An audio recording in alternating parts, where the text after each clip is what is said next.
But today I had an interview lined up that just fell through. I figured I got to do something. So I started working. I pulled out YouTube, and the first thing I saw is this conversation that Destiny had on this minimalist podcast. And about 2 minutes in, they What start is the talking role about of suffering? objectivity. So I figure this would be a fun watch for us to discuss the things that these guys discuss about. We can Does talk and see objective what's going on in the world of morality and see what Destiny's been up to. base Opener is fantastic. does objective morality exist? I'm Joshua Field. Oh, we're gonna be talking a lot today. Does objective morality exist? And I'm very curious what my chat thinks. Let's see, create a dashboard. Stream manager. We should have a live chat. Oh, we don't. I deleted it. Oopsie. Let me fix that real quick. How about that? I think.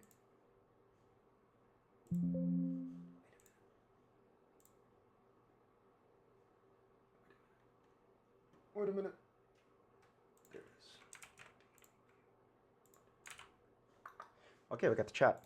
All right, let's cook. So, does objective morality exist? I mean, obviously no. Obviously no. Because if you even have to ask questions like, does it exist? And then let's. And today I'm moderating a conversation about morality between two thinkers I deeply admire. Joining me is YouTuber and political commentator. Widely, you can find him on Destiny. TK is a minimalist philosopher, a devout Catholic, and as far as I can tell, he is politically homeless. You can find his work at theminimalists.com and on YouTube and social media at The Minimalists. We're recording this conversation at the Minimalist Podcast Studio in West Hollywood.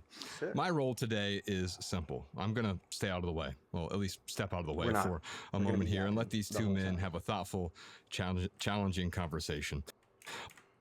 Does objective morality exist? So kind of the boring way to start every philosophy conversation, I feel like, is kind of asking, what do we mean when we say like exist or is real? And that's it. You're done. You're done. If you enter the world of semantics, even just for a second, this philosophy maybe is hated. I don't know. I think it's kind of neat because it justifies a lot of our existing positions, right? Innately, deeply, so far deep down that a lot of us don't realize that. But if you start to ask, like, oh, what do you mean by exist? What do you mean by morality? What do you mean by objectivity? I think maybe it's easy to miss the part where you immediately enter the world of subjectivity and you start to discuss qualia, which are the ideas of representation of certain features of reality or objects within it. And if you start to debate or question the ontology of objectivity, then you must submit to the reality that ontology is this like subjective thing that we emerge through experience. We fall back onto Kant and we, realize that pure reason is kind of useless. And I mean, to sum it all up just quickly, if you are asked, is objectivity, objective morality, is it real? The position I hold is that all morality is emergent at the interface of a human or some kind of cognition and the inputs that cognition takes in, whether or not it wants to, and how it chooses to behave outwardly. And therefore, morality is not only subjective, but it doesn't even exist in that it is just a feature of the interface between you and everything else that isn't you. And if you then hear people say, like, well, then how the heck, like, well, we're all decide not to kill each other. Well, first of all, not all, sadly. Secondly, the, like, coevolution of concepts or even features is quite well known. There's plenty of studies into emergence of similar behaviors in complex systems, right? You probably heard of like the golden triangle, the golden ratio, and all these other things that emerge in complex systems. Not only that, but evolution of biological kind has observed many species evolve into crab-like, or crabs essentially. So there's this idea that the ultimate form of an animal in many kind of environments is a crab. And so same for morality. Even if it is subjective, it follows that in a world like ours, morality is going to converge onto similar principles across nearly all actors. And that also explains the diversification of morality, the existence of morality and change of it in time, and community distribution, wealth, etc. So I don't know. This is about 2 hours and 40 minutes, but I think we're done. I'm probably going to end the stream here. I'm just going to move on. But Destiny chooses to, we don't have a philosophy engine to rate your arguments like chess moves. Maybe that would be a fun stream to vibe code that. But right now, a little bit, maybe not an L, but if Destiny takes the position that, or either of them, I assume most likely we're going to see a person from a kind of a more religious upbringing come up with the objective argument. We're going to see how they make it and go from there. But yeah, so if you go into this category of things with an assumption of let's align our definitions, you have surrendered objectivity, right? Because a priori things, they are defined by themselves. And so good luck with that. If you're an objectivist. Yes. Unfortunately, yeah. So not to go full Jordan Peterson here now.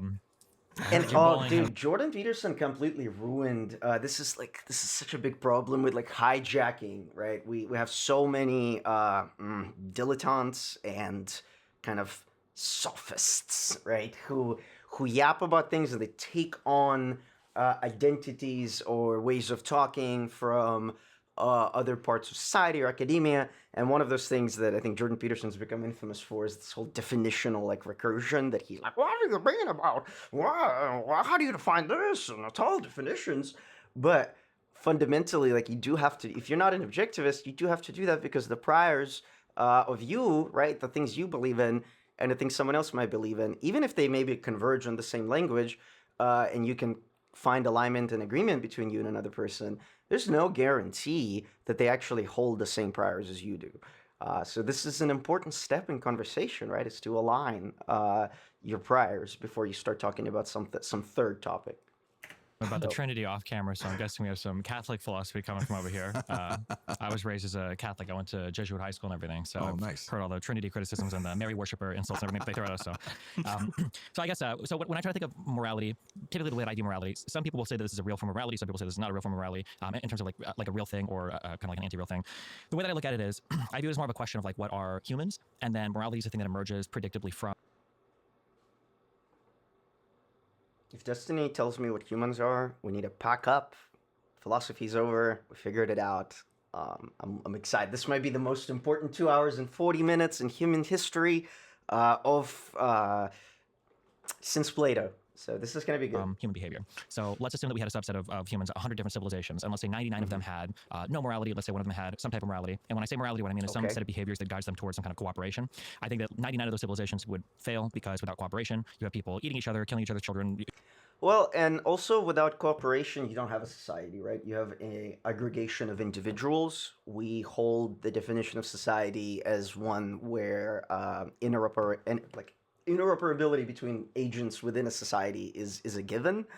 So if you have a society of people or just, again, agents who are guided by only individual heuristics and like maybe using like a greedy algorithm type approach to their own life, not only does that not emerge into kind of things bigger than an individual, but it also completely fails to generate a society of any kind. It's not even anarchy in that sense of society that's anarchistic is still a society. So there is a whole rabbit hole there that 3 minutes and 23 seconds into this 2 hour video we're not going to get into, but yeah.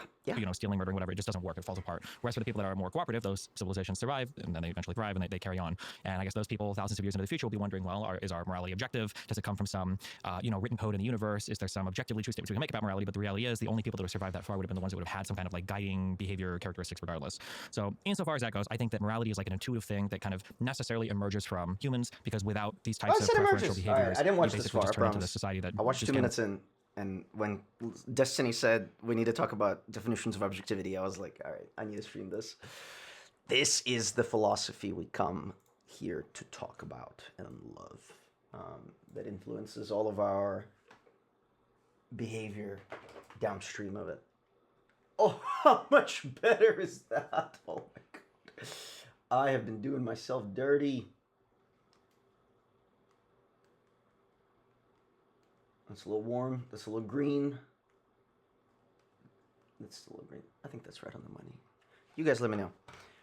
Mobilizes itself until it ceases to exist. Yeah. That doesn't necessarily mean that morality is objective, though. It means that groups that have a set of moral codes are able to, I guess, cooperate in ways that a group that doesn't have a moral code might be able to cooperate.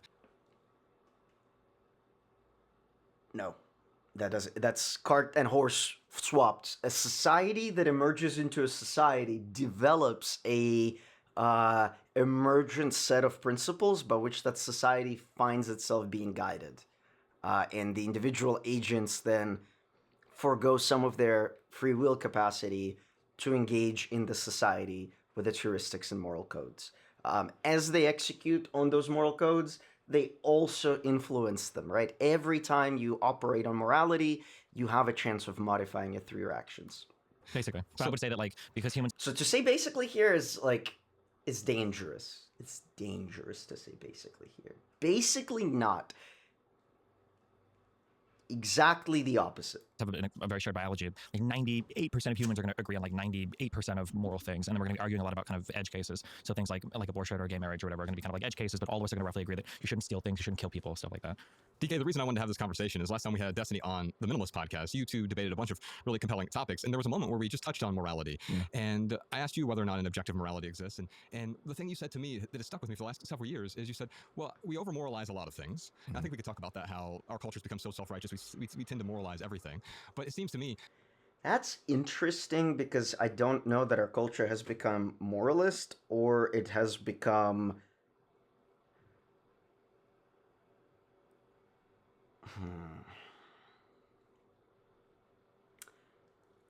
obsessed with the aesthetics of morality. That makes sense. So when you start to have these kinds of conversations where morality is an object, then we can compare people to the kind of rules within that morality construct, and a lot of our behavior ends up being analysis through the lens of the morality, as opposed to action through the lens of morality.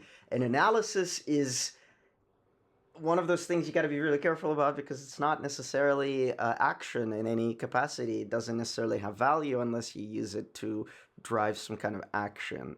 I'm leaking my own philosophy here on thinking, etc. I'm sure we'll have time to talk about it. That if there are 5 universal moral truths, then there is some sort of objective morality. That's right. I mean, my position, you could argue, is moral minimalism, that there is at least one moral fact. Ironic to be proclaiming yourself to be a moral minimalist and then hit the minimalism with there exists a single, perhaps objective morality or a moral kernel, because just like axioms of math are for, like, let's say just basic arithmetic, are very few, and so much can be derived in them, out of them. Check out Principia Mathematica if you want to.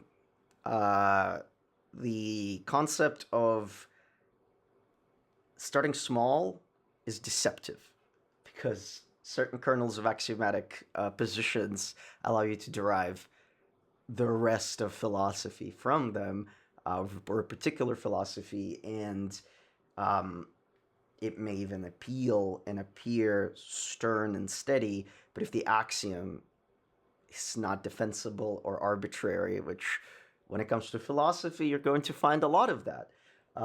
That is going to cause issues with the rest of the argument you're developing from that kernel. We'll see if that's what happens. Exists, and moral realism is true. Now, okay, what? Minimalism, that there is at least one moral fact, and if one moral fact exists, then moral realism is true.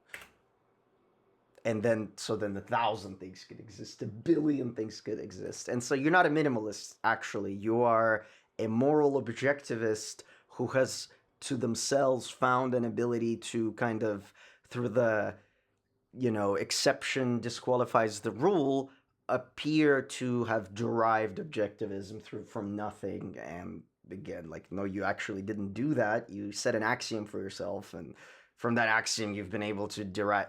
Look, if the Earth is flat and that's my position in axiom, right?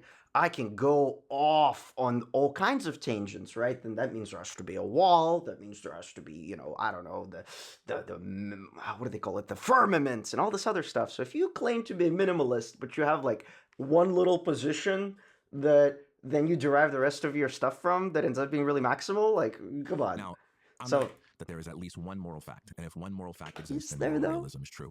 Now, I'm not actually a moral minimalist. I believe there's more than one moral fact. But Yeah, because if you're a moral minimalist who believes one thing is objectively like moral, then why not believe 1,000, right? That's the slippery slope of axiomatically driven thinking. This is why objectivism is so pathetic, because you sit here as a subject of your own experience and you claim, well, I have subjectively derived objectivism based on this one principle. Like, dog, come on. for the purpose of this discussion, if we're asking is moral realism is true, that's all that would be needed to demonstrate the truth of it. Just to kind of clarify my position, I would say that moral realism for me is a subset of realism in general, and we can. And so if you're a realist, then what are we even doing here debating if objectivism or objective morality exists or not? To you, you're so deep in the objective world, you have to defend that. Like, we need to pause the morality discussion and be like, what do you mean objective world? What are you talking about? Define that. Get more precise with our And this is why I'm so mad at Jordan Peterson, because philosophy is that annoying. It is recursive. You fall down to like 2-3 things, and why every essay on the topic, Nietzsche, Camus, etc., begin with, so reality is incomprehensible, and if you understand a bit of it, you get really sad. I said Nietzsche, Camus, Kant too. Hegel. Everybody. Should you commit suicide afterwards, after you realize how difficult and incomprehensible existence is? And then they derive their philosophies kind of to not necessarily convince you of not doing that, but to kind of position their representation of reality as one that doesn't lead you to do that as the rational choice, but other things. Except Camus. Camus is based. We're going to talk more about Camus, but we're 5 minutes into 2 hours and 40 minutes. We're watching at 1.5 speed, so that's going to be a while. Definitions, but when it comes to realism, I just advance a common sense notion of it. If I were to say, who does that? I advance a common sense notion of realism. Okay, how do I put it? Common sense notion of color is common sense to us non-colorblind people, right? And then enters a colorblind person, and common sense notion of color falls apart. A physicist enters and hits you in the face with a spectrogram and says, show me the color of ultraviolet, show me the color of gamma rays, show me a color of a black body radiation and an infrared spectrum. Ridiculous to claim common sense. This world is not for you. You happen to live in it. Common sense is your, cope to say, well, unless I need to, again, do this whole, Pryor's Jordan Peterson style thing, then I have to assume that other people know things, and there's a common sense. But common sense throughout the centuries has shifted. Throughout conversations, it shifts throughout life. Anyway, come on, give me a break. Say, hey, Josh, there is a pickup truck parked right in front of this building. There is a pickup truck parked in front of this building means 15 different things to 15 different people. Obviously, that's why, call-outs in the military are much more specific. Why, goodness gracious, why, 5 handshake paradigm exists where you and, everybody else in the world through 5 people, because as you specify, you narrow down the possibility of, the outcomes. And so in this case too, when you just say words, they mean a trillion different things, especially if the person that you are conversing with or an audience you're communicating with, because they do have all kinds of different priors based on their experience in life. So again, I take myself to be expressing more than a preference, more than a feeling, more than a view on what I wish were true. But Ironic. I take myself to be making an actual claim about reality, a claim that can be falsified, a claim that can be verified. And if we go and we look and we see there is no pickup truck parked in front of the building, then that means either I lied or I got it wrong or something changed that I would have to give an account for. And so in everyday life, we speak as if some kind of realism is true. If I say there's a chair there across the room. We operate under a shared delusion of the kind we necessitate in order to have communication. We're going to talk about language more in future streams, right? We're going to talk about large language models and all this insanity around what it means to communicate information, what information really is. Not right now, because right now we're starting off at the very baby steps of discussing, again, objectivity. But we have to build our position so firmly away from that into the kind of subjective space, so as to be able to talk about those things as they actually are, subjectively, right? The positions I'm going to be making are all in context of being a human and having experience, which is subjective. And we will talk about common delusion, etc. But just please understand that this is not a fact of reality, that just because I'm holding a coffee mug, right, that this is a coffee mug. It's a coffee mug to us humans exposed to coffee, mugs. It has color that we're used to because of the cones and broads in our eyes, which differ from person to person. We have definitions in our language for words like brown, and whatever this color is. But other languages have a lot more words for these things. And so when we look at things, we may see different things because we have more words to describe them, or we all see the same thing, but we can only communicate about it through ways we have. And if our language is limited, then that's all we get. We get a brown coffee cup. We don't get, the full spectrum of what defines this object actually. And that's what I mean when I say we live under a common delusion. We have to do a lot of assuming. Living in a society where we see the same things, we live on the same planet, helps us with that. But not does it ever make a claim that that is because we sample objective reality. Again, I believe there really is a chair. I'm saying something about the world and not just... Well, you believe because you're a Catholic.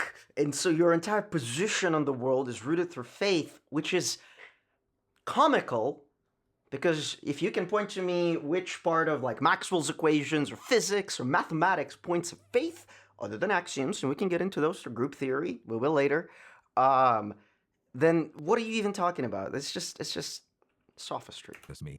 In a similar way, I believe that moral realism is just realism applied to moral values. So to use a classic example, when I so we take a made-up thing and we apply it to another made-up thing. Innocent babies for spectator sport. Awesome. I'm not just saying I personally am disgusted with it. I'm not just saying human beings have evolved to feel yucky about that. Nor am I just expressing how I want the world to be. Those things. Why not? May be in place. They may not be in place. But what I'm saying is that that kind of order, it is incongruent with reality itself. And in the same way that a person can behave irrationally by violating laws of logic and being incongruent with reality. Humans can behave irrationally. Look, we're going to be disassembling a lot of Western philosophy here, actually, because if you look at the economy, right, which presumes itself in the Western principles as having a rational consumer, then you look at marketing, which alters your biases and priors to get you to consume things. We look at recommendation algorithms, which vend you things based on your engagement, not to kind of expose you to the rest of the world, but to keep you on a platform. Very, very, very quickly begin to understand that, like, all of this rationality is actually a construct, and we do what we do. Fundamentally, we do what we do because we feel like it, not just because we want to. But we will, again, we'll come back to feelings, primal, subjective, rationalization and sentencification, languagification of these things, feelings, into language and subsequent transmission of them, has absolutely nothing to do with rationality. In their beliefs, a person can behave immorally by violating moral principles and being incongruent with reality at the level of behavior. Destiny, I've seen that you've at least been sympathetic to emotivism, which is, I think, completely different from TK's perspective here. Maybe you could talk a bit about that and relate to the way that he's describing moral realism. When you, just because I hear everybody use these terms differently, I'm familiar with the term like non-cognitivism, where you're kind of expressing moral propositions and they're really just like preferences. When you say emotivism, can it just be clear what you mean here? Yeah, the boo hooray theory. Yeah, okay, gotcha. Okay. Yeah. So, by the way, can I this is completely off topic, but this is why I enjoyed our conversation with you when you were here.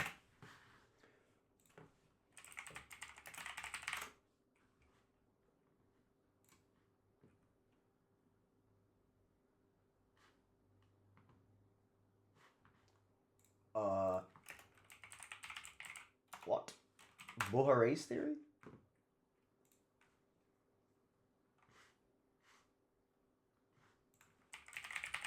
I think we just arrived at the same thing. Emotivism, Bohare's theory, metaphysical theory, proposing that moral judgments are not factual, true, false statements.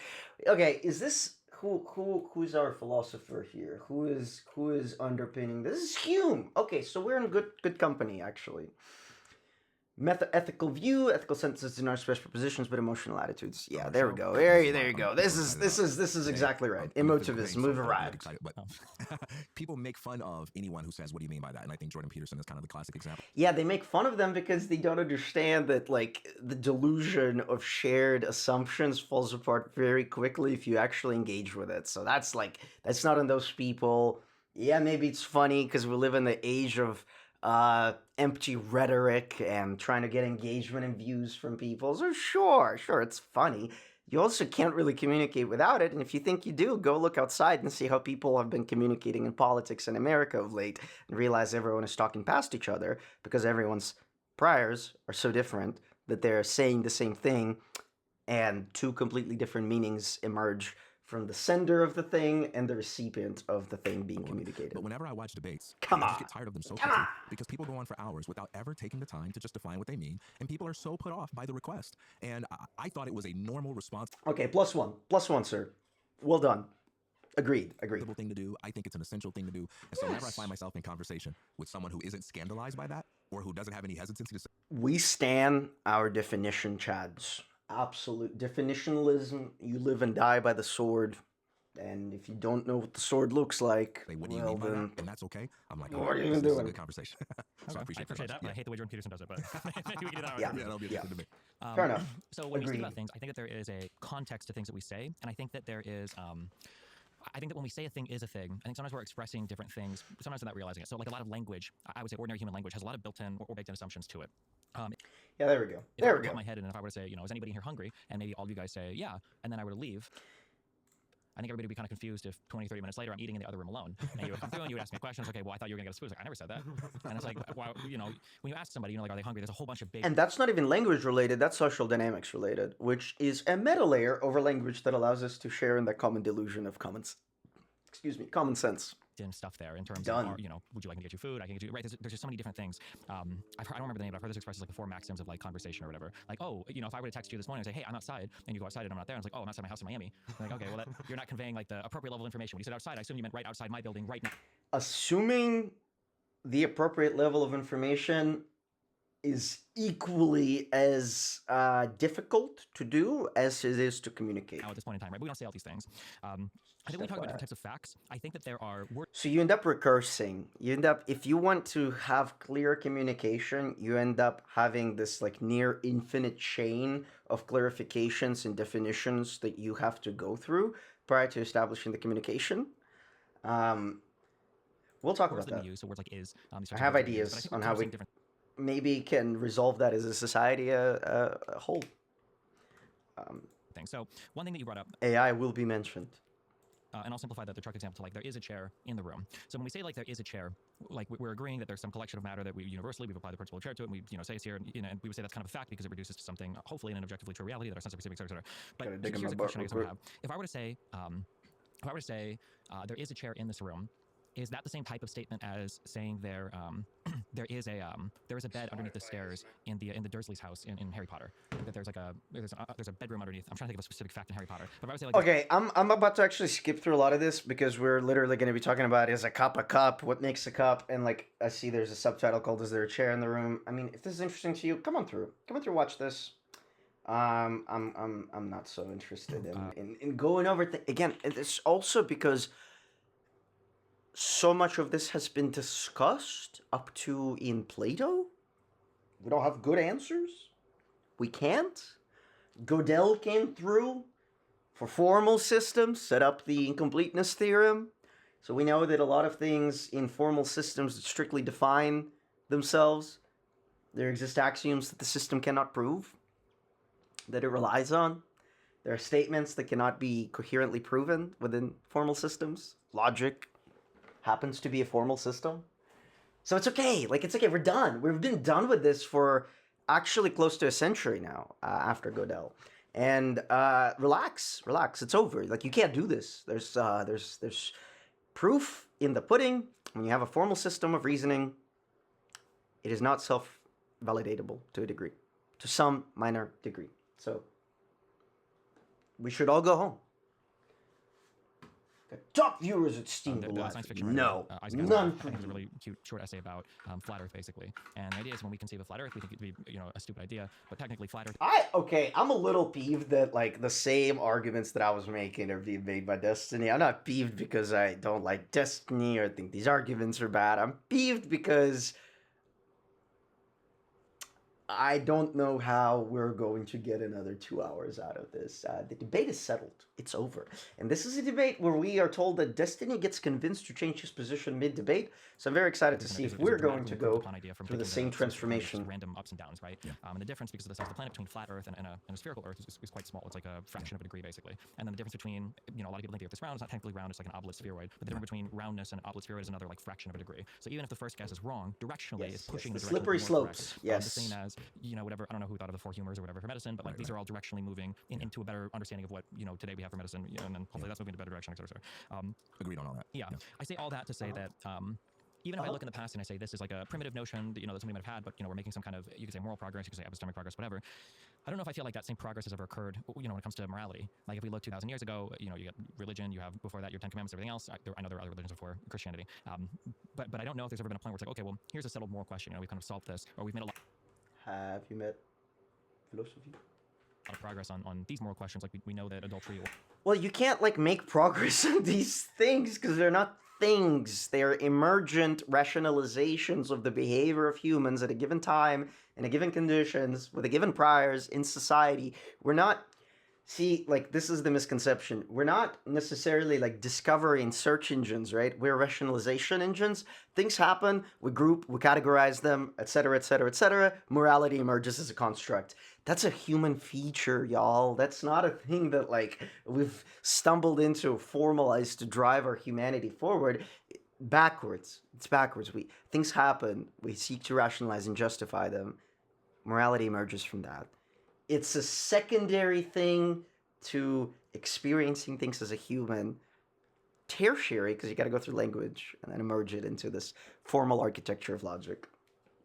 Why are we wasting our time? Have you not read the myth of Sisyphus? War murder is actually wrong or isn't actually wrong. Like I feel like these are questions that are about as wrestled with as they always have been, with some gains made in I mean, like, we can go one more step, I think, after Camus. Camus makes some quantum mechanics related, I guess, like, maybe not issues, but positions about how the universe is at large, incomprehensible but uniform, and not for us, but existing. We have the concept of not necessarily observer, but measurement play a part in this, and the existence of everything in context of everything else. Which is still equally as absurd and does not lend itself to human comprehension. That's why I love Camus so much. But it does require a little bit more, I think, refinement to get it in complete kind of lockstep with existing philosophy of science, and to give people a philosophical grounding in maybe like the name of the experiment, the bridge. Oh, the measurement experiments, that silver particles experiment, quantization of measurement. This is the one that really broke Stern-Gerlach. To explain Stern-Gerlach, quantization of post-measurement of behavior of atoms of silver, and I mean measurement as a whole, quantizing behavior of previously like statistically unaligned, pre-measured occurrences of matter as we perceive it in the world, or as we measure it in the world. We have to give some kind of philosophical grounding to humanity at large to help them understand, right, why does Stern-Gerlach emerge into quantum mechanics of today? Why do we have like Copenhagen interpretation, many worlds interpretation, superdeterminism, and my favorite one, cubism. Not necessarily my favorite one, but like all these like unintuitive interpretations of this experiment that is itself uninterpretative intuitively to humans of the time and today are very much in need of philosophy to ground them in human perception and intuition, or give people an intuition about the kind of these experiments. certain areas that I wonder if it has more to do with morality or more to do with like the physical manifestation of like medicine or technology. So for an example of that, we talk about like equal rights for women, and we talk about women being able to join the workplace and have education and everything. I would like to think that a lot of this came as a result of people, I guess, evolving morally or viewing women as more equal. But a large part of this was probably also due to the fact that our economies grew so much that women being integrated into the workplace, especially when we're at war, is really advantageous. And also the invention of birth control has given people the ability to have recreational sex without having to be married, having to have a child, and then being kind of committed to that, for forever. Okay. So to bring that back, I guess. We're talking about order, and okay. We're talking about irrationality, and we're talking about the production of some kind of society based on your behavior.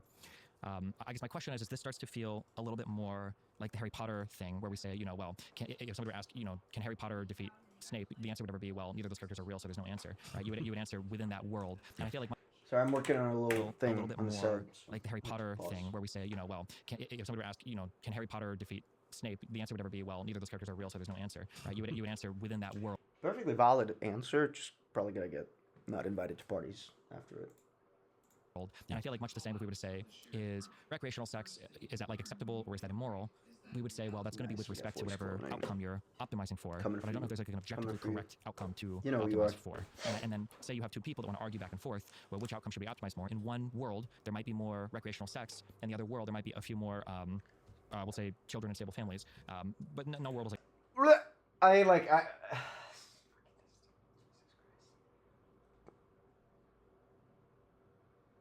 Now, granted, I think I just don't know how to talk to people anymore because all the amount of priors, the amount of give and take and grace that he's given to his opponent here is remarkably unnecessary. It's like falling apart. How do you even come close to resolving any disagreement there? Like, what would you even look at to test the disagreements there? How would you analyze the disagreements? Yeah. So a few things. First, I'm going to go back to what you said about, it seems like you were getting ready to make a mild... That's actually a perfectly good point. There is this... I'm going to go take a piss break. I'm going to come back and I'm going to explain to you a very interesting thing, or share to you. I'm not going to explain. They're not explaining things because subjectively, there's things I know. Objectively, we don't know anything. There's no such thing as knowledge objectively. But I do want to talk about this interesting thing related to Kant, modern science, measurement, and especially repeatability. How it relates to the maybe not softer sciences, but specifically the science of philosophy, insofar as there is no repeatability built into the strata that we kind of occupy. Therefore, there's no way to retry an experiment multiple times. Actually, we have means to kind of account for that, obviously, statistically, right? Double-blind studies, randomization, etc., etc., etc., checking for biases through statistical kind of attractions towards means, blah, blah, blah. But the kicker is that truly there is no repeatability to be had, especially when it comes to humans, especially when it comes to testing a single human on one thing multiple times, because the priors obviously enter the mind and are operated on next time the experiment is ran. So just something to think about. I'll be right back. I'll come back with a Diet Coke too.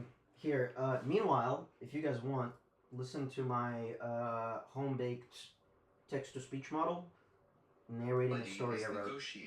Not I'll be right back. Not in some postmodern semiotics class way.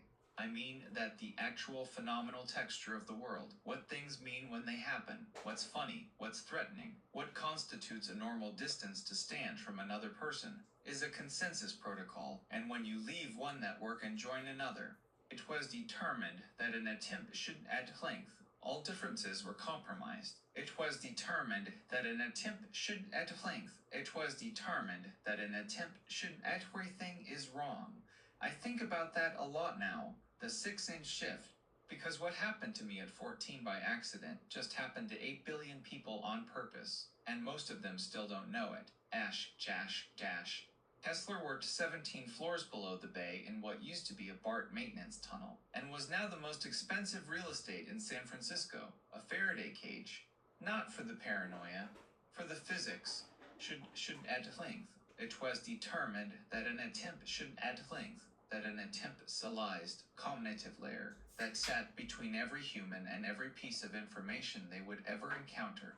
At length, it was determined that an attempt should at length All differences were compromised, not just what you believed, but how you believed. Well, The that's kind of specific awful, shape isn't of it? the container you're under.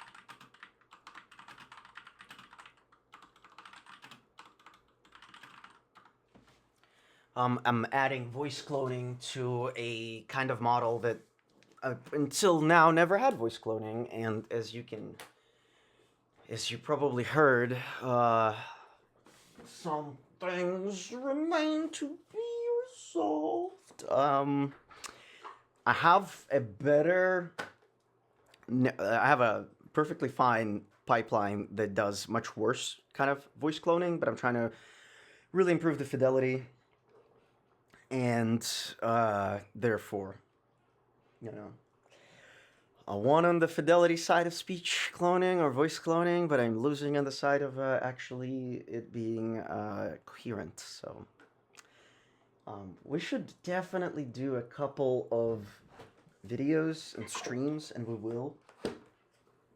I'd like to. Oh shit! Yes, continue. We will definitely come back to machine learning on stream. I'd love to do there that. has been some moral progress, but you express some skepticism as to whether or not it's due more to something like advancements in technology and so on.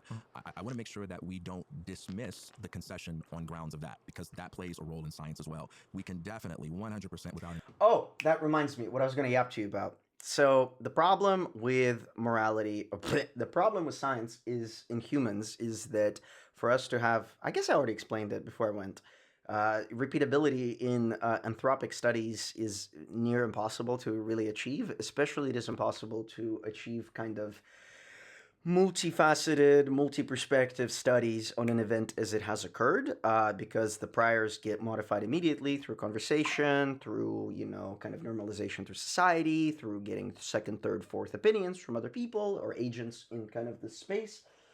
As we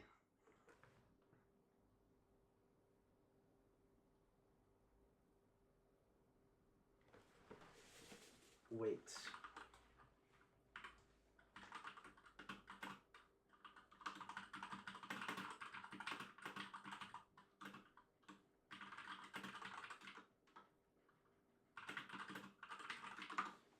Sorry, this is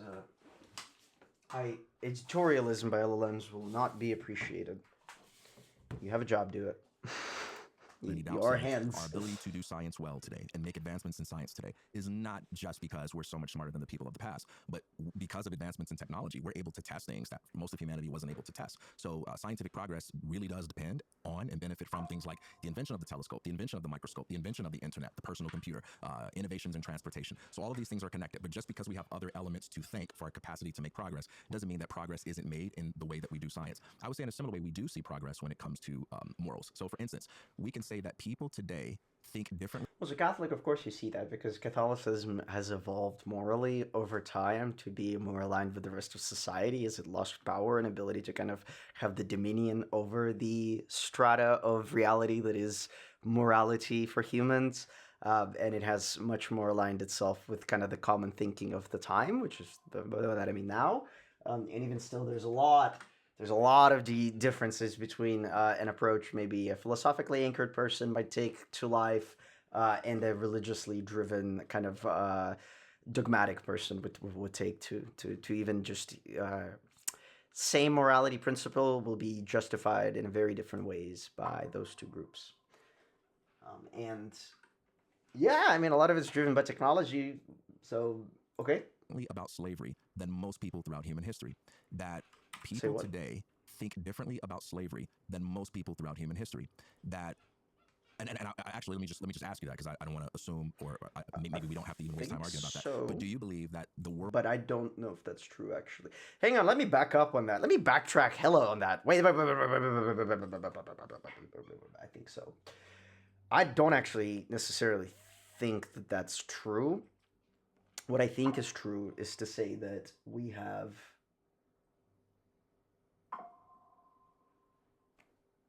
Oh, that's super interesting. I'm sorry. You doing well? You doing well? Oh. Oh. We can't do that. Huh?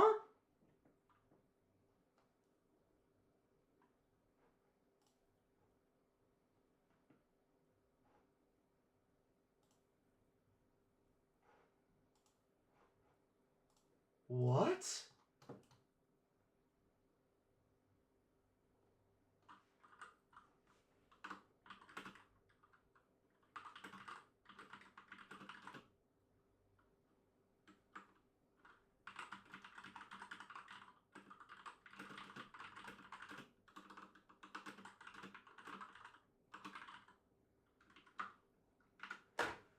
Interesting. I don't know why you're requesting that, so I'm gonna not grant it.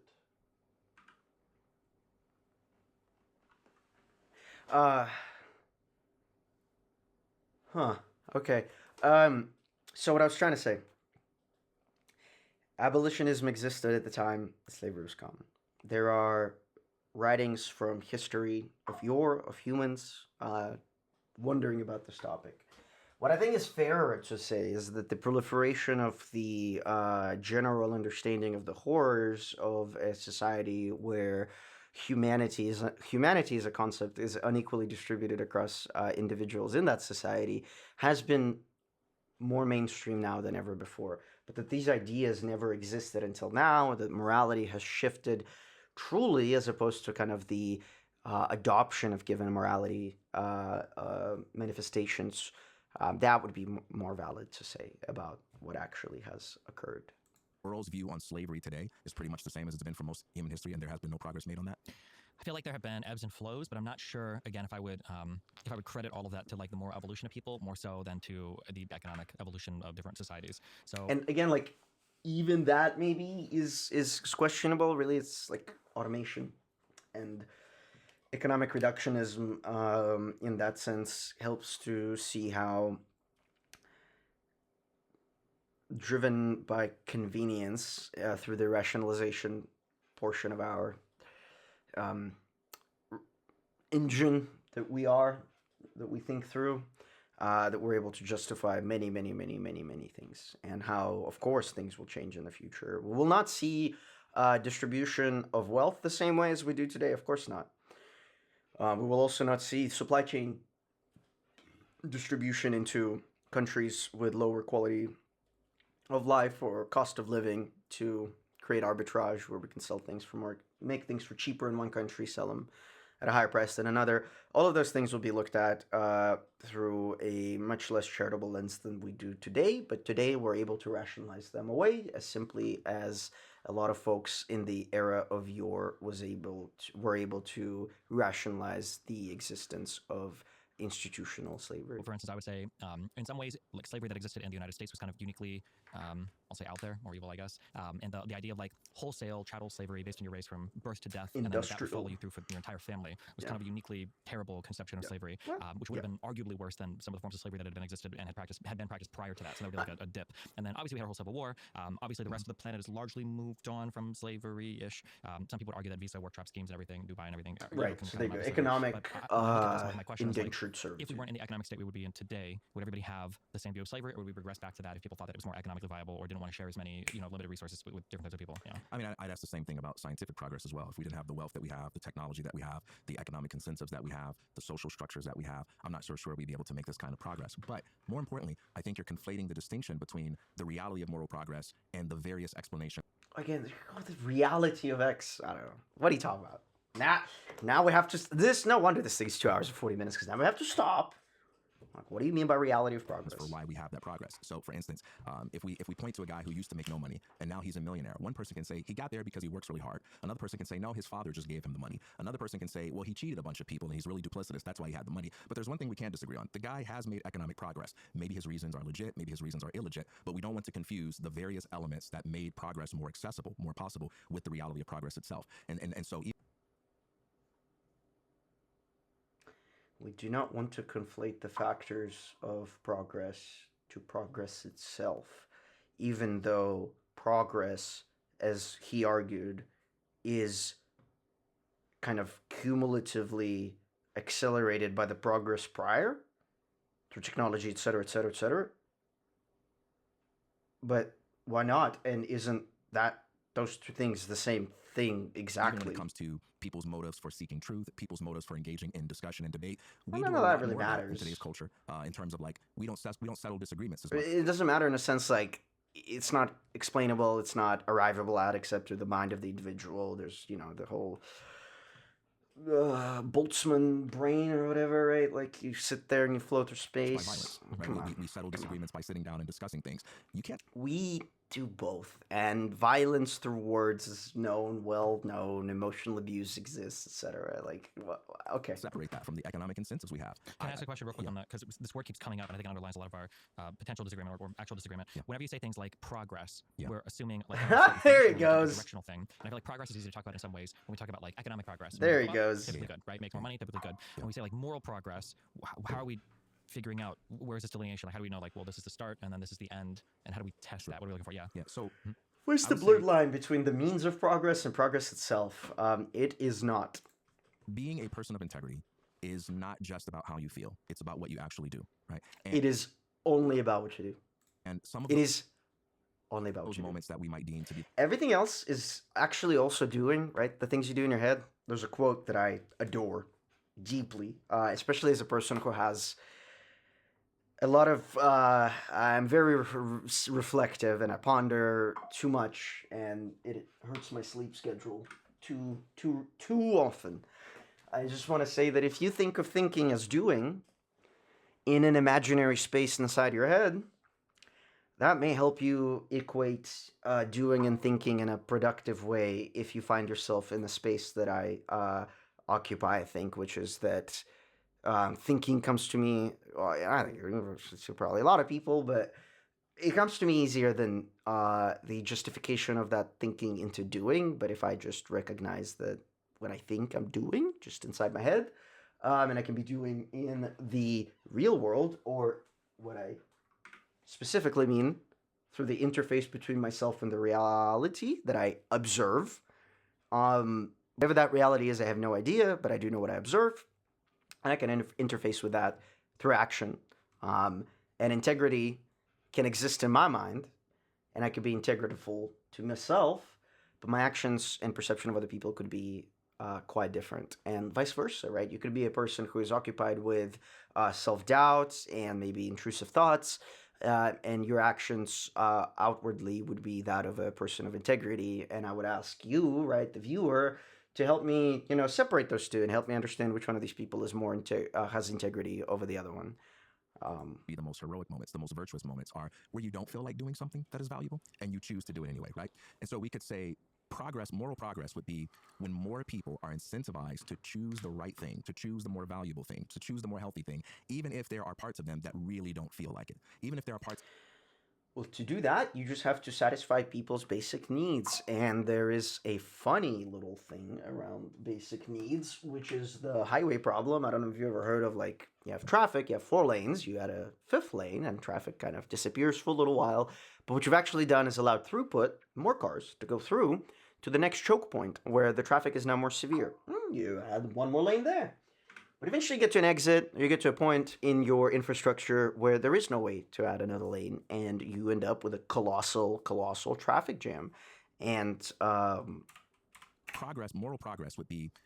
And so in this case, too, if you take care of people's basic needs, you will find that their needs expand up to a point where material reality of the resources we have available to us cannot fund or provide the expectations for every human. Now, we are very far away from that. We have things we absolutely have materials for and resources to improve, on average, quality of life of nearly everybody on the planet. So I'm not saying that as a means to kind of... absolve us from needing to do better. But I am saying that if you take this position, you have to be very careful, because if you're arguing ultimates and objectives, then ultimately this doesn't really...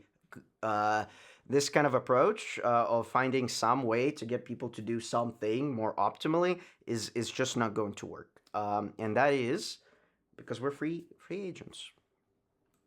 when more people are incentivized to choose the right thing, to choose the more valuable thing, to choose the more healthy thing, even if there are parts of them that really don't feel like it, even if there are parts of them that may not have done that if everything were neutral. So let's say I'm an employer and everyone that works for me is always late. And I make some sort of policy change by saying, you know, how much you get paid depends on this. And then everyone starts to show up on time. We see that the capacity... I saw this video of a Chinese billionaire, and what he does is randomly he will lay out a table full of money for his employees, just like millions and millions of dollars, millions of yen, millions of dollars, and employees can just grab as much money as they want. And obviously, a lot of people work all the time, right? Because they don't want to miss out on the day where that happens. And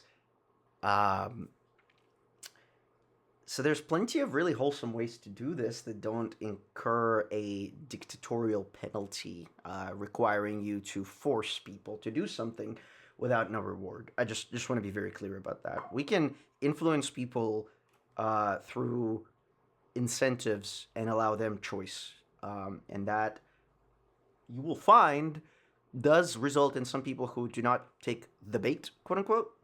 And that is, again, not something we can erase out of humans as a whole. To show up on time was always there. We see an improvement in behavior, that they're behaving more in accordance with the ideal, and a change has been made in the incentives to get people to do that. So when I say moral progress has occurred, I would say that human beings today are more incentivized to do things that we all agree are morally good things to do. And slavery would be an example of that.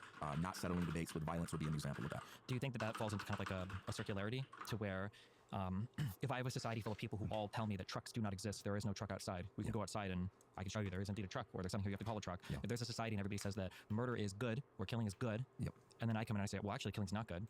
Uh-oh. And then they all disagree with me. This is a bit of a trap, because I fear this is where objective morality is going to arise. What do I point to say, well, look, it really isn't good? Because again, when you get the employee example, right? Well, that's an easy one because the schedule is good because it's the schedule. So if they come in on time, then I know that it's good with respect to the schedule. Much the same that that's a trap. Killed Dumbledore with respect to Harry Potter, but external that's a trap. Contrived measurement system. How do you resolve the disagreement? Yeah. Well, we both agree that for the most part, humanity agrees on basic underlying moral categories. If we need to hash out, for the most part, humanity agrees on basic disagreement. Yeah.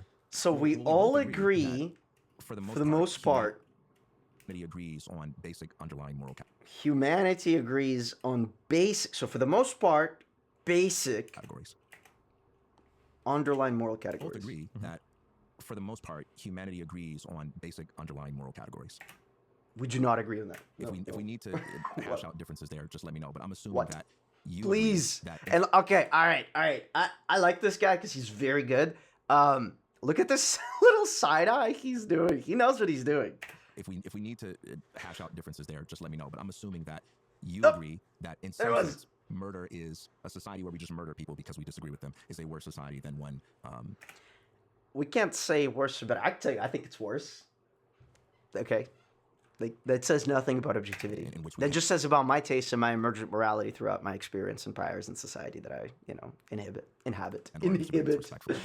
I hope not. And so on. I think so. We're getting really bedrock here, okay? But I think these are good. Yeah. So when we say good or bad, there's a question of like, what do we mean when we say good or bad? So I would say that these societies are bad and that they don't survive. But so I think like that's like a type of normative claim, but it's not a moral claim. I wouldn't say that they're bad and that there's like an objectively bad or evil thing here. I would say they're bad with respect to their ability to persevere or survive into the future. And then a good thing is a thing that satisfies. Like if I want to fill this glass of water, it would be good for the water to be full of water. But it would be good, like morally good, right? Where if I say, oh well, I'm parched and I was handed a glass of water that's almost empty, I would say, oh well, that's bad, but not like morally bad. So when you say we agree on things that are good or bad, I agree that we agree on those things. But when we say with respect to the society being able to exist or persevere, I don't know if that like satisfies the conditions of goodness or badness. It's the same type of like moral good or bad versus just a normative. Utilitarianism comes in hot, always does. Yeah, sure. We both agree that a society moving towards the good involves at some level some kind of concept of flourishing. But were that true, would capitalism give us better society? It doesn't really underlying have a heuristic of improving. What did he say? Agree that a society moving towards the good involves at some level some kind of concept of flourishing. Yeah, so capitalism does not necessarily include the concept of humans flourishing. The system of capitalism is, what is it called? Utilitarian, and relies on like minimization functions of like, minimizing the profit function, minimizing the retention function of users, etc. Along the way, accidentally, essentially, improvements to quality of life emerge, and also because humans want to procure means of improvement of quality of life, capitalism also kind of shifts towards enabling that and providing the resources for it. But that's neither here nor there. That has nothing to do with needing a concept of human flourishing. That concept doesn't even exist. Once again, it's just a human prior that we develop through experience. But what appears to differentiate us is that I'm positing something additional. I'm positing that there is an oughtness behind all this or related to this, and you're saying that that's the part that you reject. Okay, so to your question, would this be circular? It would be if the things I'm saying to you now were being presented as an argument for moral realism. In fairness, I haven't given any reason for why I think moral realism is true.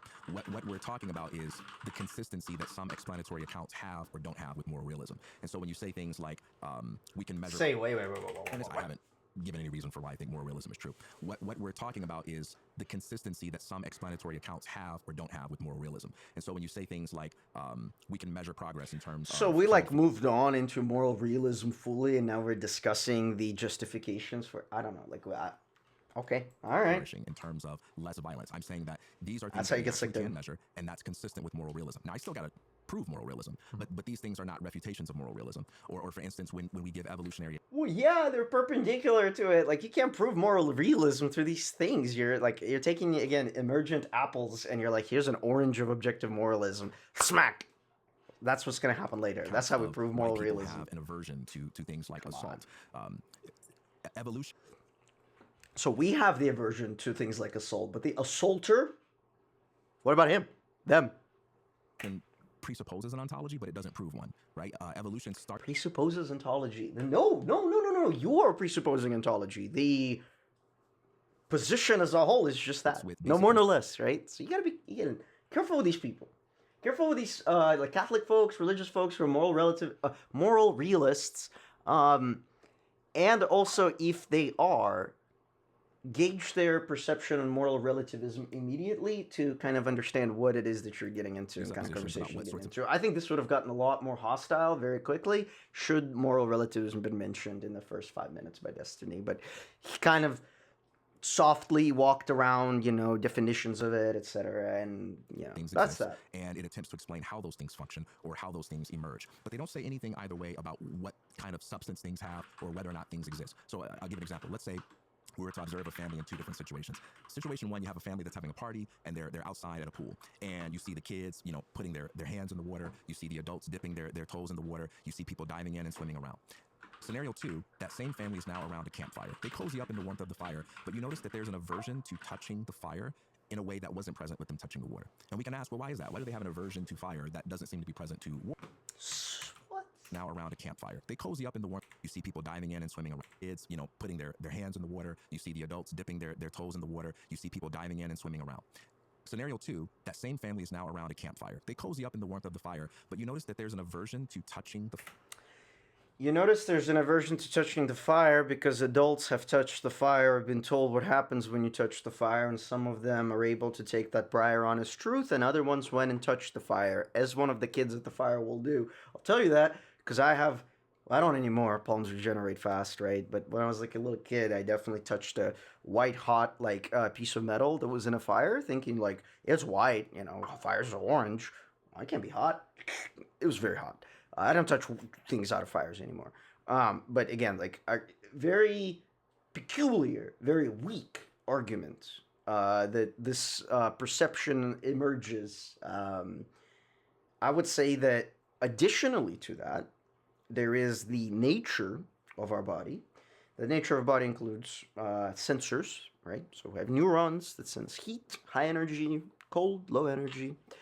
And very quickly, in perhaps whether or not we're self-aware of it or not, depends, we develop a penchant for listening to high-intensity signals our body outputs as something to pause ourselves via. So bad hunches, but specifically in this case, when you're near a fire, the heat is overwhelming. The heat repels you. The sensation of the heat is what actually repels you, obviously, right? You can't... Heat doesn't even exist. You feel a sensation of high energy, high entropy little experiment of physics, and it repels you based on your nature, but not philosophical nature, biological nature, and not even that, but your perception of the philosophical, sorry, biological nature that you experience. This is exhausting. Look, I don't know how these people get through 2 hours and 40 minutes of this stuff, only because I think, again, if it'd just be really hard to have this conversation because it's it wasn't present with them touching the water. And we can ask, well, why is that? Why do they have an aversion to fire that doesn't seem to be present to water? Well, we can have a good evolutionary explanation for that. We can say, well, when they touch the fire consumes them. It creates harm, and they are less likely to survive if they don't have that kind of aversion. So they've evolved to have an aversion to touching fire because we have evolved sensors that overwhelm us. And as we experience that sensation, we can still easily override it and touch the fire. You can't survive if you don't have that aversion. Both the real people do, people can, people have. What are you talking about? Neural atrophy and was it like not maybe apathy, but just all kind. Yes, those folks have statistically shorter lifespans. They obviously hurt themselves more. But again, like you're. What does that at all have to do with moral objectivism? Oh my goodness. Realists and the anti-realists on the existence of fire can accept that explanation as being consistent with There's a cat outside. their ontology. Evolutionary theories can be consistent with multiple competing ontologies. And that explanation doesn't negate the fact that fire is real. And so if but you gotta prove that the fire is real. Okay, cool. It doesn't negate the fact that the fire is real. Again, like what's real is a reaction happening.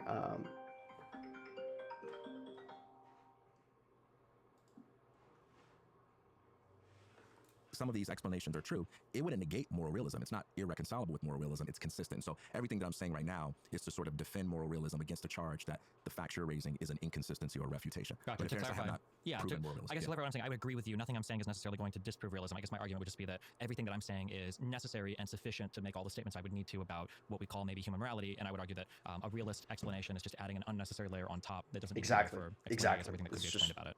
Now we have our I think this is our debate. Okay, sure. Yeah. Okay. I guess the question I would have with relation to that, are you familiar with games like The Sims? Yeah. So I imagine in The Sims, if you would make it sufficiently complicated, okay, with The Sims or moral fact, my answer would be, well, no, they're both with respect to some agreed upon system or whatever. But I imagine your answer would be yes. And then my question would be, what's the difference between the moral fact here and these? Murdering Jane would be wrong. Is there a type of moral statement or moral fact there, the same way that there could be in our real world of John murdering Jane being wrong? And then I imagine my answer would be, well, no, they're both with respect to some agreed upon system or whatever. But I imagine your answer would be yes. And then my question would be, what's the difference between the moral fact here in these two worlds, I guess, Yeah. So I'm gonna propose a way of going about that, and you tell me if you're cool with it. Yeah. I'd like to give you my argument for why I think moral realism is true. Okay, sure. It's so hard for me to say moral realism when I say moral realism. Sure. But I'll give you my argument for that. And then I'm gonna make the case that any argument against moral realism effectively undermines physical realism. Okay. And oh, buddy, but physical realism is argued, and if you've studied your quantum mechanics, you would have known that the worst part of Stern Gerlich and the worst part of the outcomes related to observer-dependent measurement is... what is the name for the dilemma of QM and its interpretations? You can look this up. I'm doing it right now.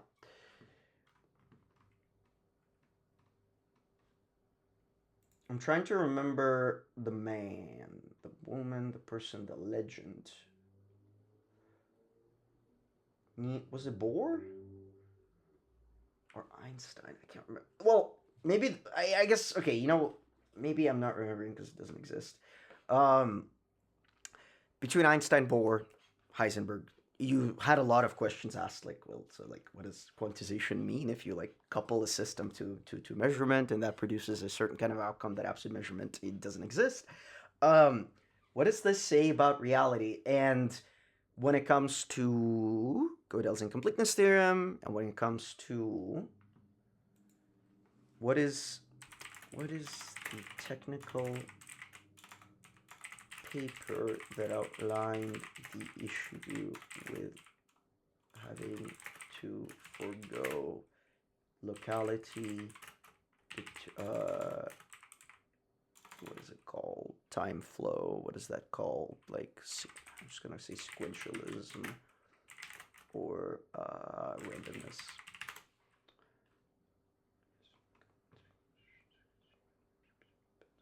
Bell conjecture. Bell's theorem. That's the one. Bell's theorem, which talks about non-locality, and essentially, there's I don't want to get into QM right now, but there's multiple things related to measurement that for the behavior we've observed in Stern Gerlich to manifest, we have to sacrifice in like classical like mathematics, essentially for the mathematics to hold, we have to either sacrifice like locality of measurement, so maybe things can happen faster than the speed of light, essentially. We maybe have to forgo randomness, which would bring you into this thing called superdeterminism. But fundamentally, we have to forgo all theorems that describe reality as something that includes hidden, unmeasurable variables that influence measurement. That is not a concept that can exist in physical reality as we experience it. And so physical realism, thus, has absolutely been just shot on, right? Kant, dead. Camus barely survives. Everyone else gone, wiped out, because where also anthropic principle emerges is that the universe is not for us. We, being the rationalization engine, develop these systems to explain it, but reality is hardly intuitive. It has no reason to be. It only, maybe, in some sense, you could argue, this is a weak argument. I'm not saying this is objective or academic, like scientifically rigorous, because again, it isn't. But the weak argument is that the universe can only conceive universes in which we exist and can experience it.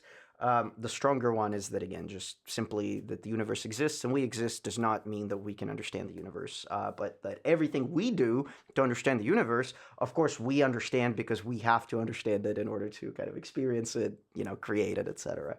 And so, yeah, so if you're a physical realist, go back to the 1937, I think, 1964 here for Bell, for the Podolsky-Rosen paradox, Einstein-Podolsky-Rosen paradox. And maybe argue with those guys because science has fundamentally moved on, so quite far away.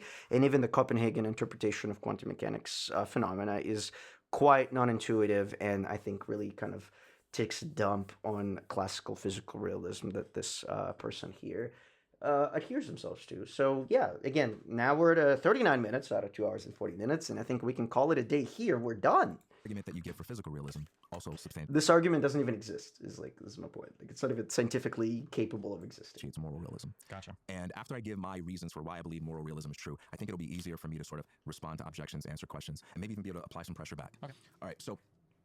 Yeah, but I don't. This is where like I appreciate everyone who does the hard work of going out and talking and debating, and that's what I'm trying to do here as well, right? I do want to say that this is why it's so important to be kind of academically curious, I think, because a lot of these things exist across multiple domains of science and philosophy, and to aggregate the information to argue your position whole, of course, it's important to kind of occupy your time with exploration in many of these niches, and especially if you're approaching things from the physical, from the scientific standpoint, you certainly want to do a little bit of reading, and I think this will help you ground yourself away from this kind of malarkey. Subset of realism, right? In the same way that rocks and mountains exist, I believe that moral. Again, like, okay, but do they? Like, what are you talking about? What exists are like wave functions that collapse and interaction with each other, blah blah.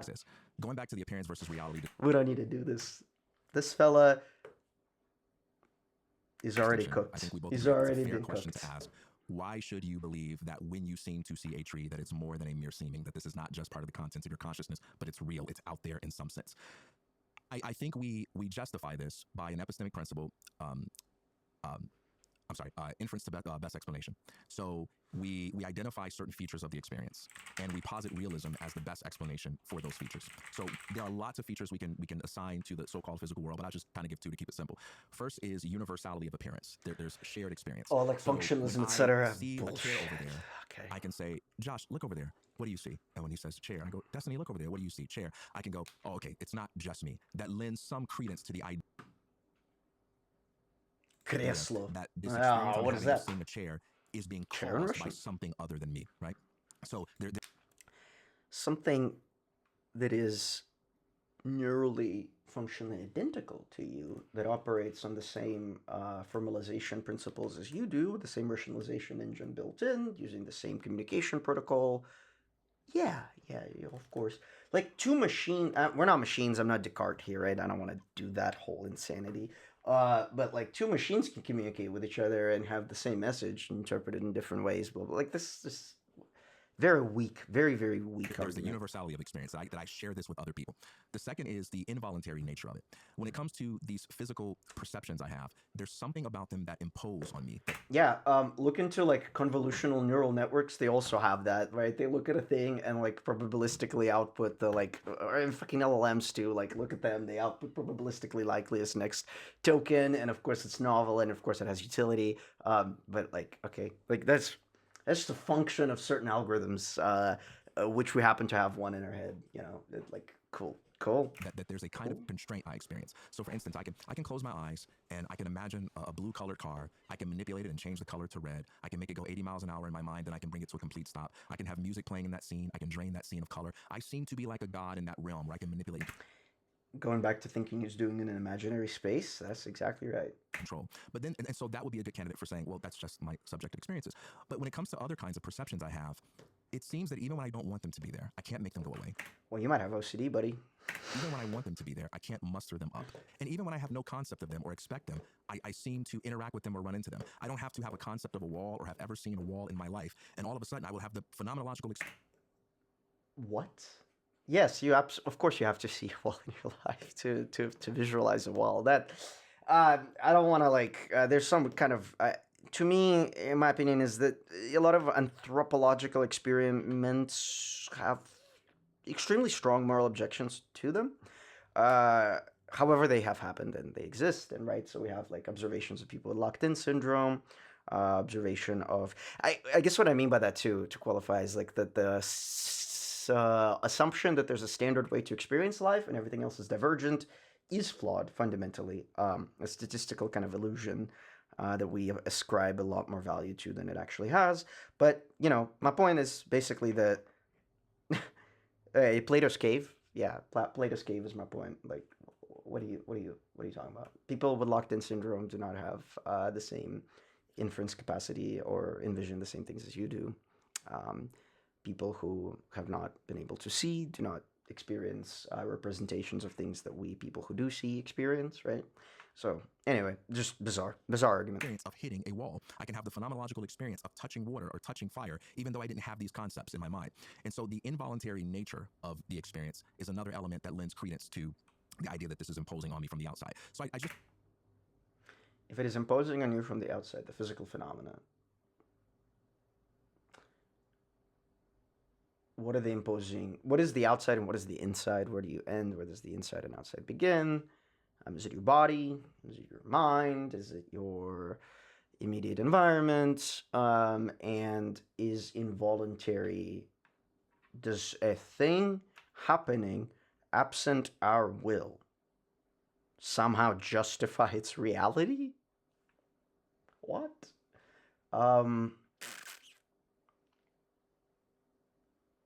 Yeah. Take those two features, and if I need more, I'll give more. But if I just start with those, universality of appearance and the involuntary nature of the perception.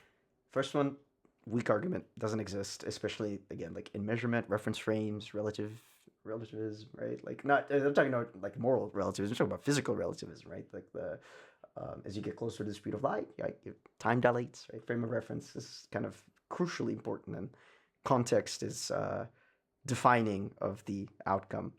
The best explanation for that is that there really is something out there. That's not the best explanation. That's the worst explanation in some senses, but also one that's like just an explanation. It's just an explanation. It's fine. Something is out there is also not indicative of anything else outside of that statement. A tree, a mountain, or what have you. No. That is imposing on me and causing me to have these subjective experiences. So there is a subjective component, but there's an objective component. How do I put this? There is a moment of subjective experience where the interface between you and something else, I'll grant you that a substrate may exist. May not. Not in the way we perceive it, not even close. And experiencing it is what allows us to differentiate the self from the outer.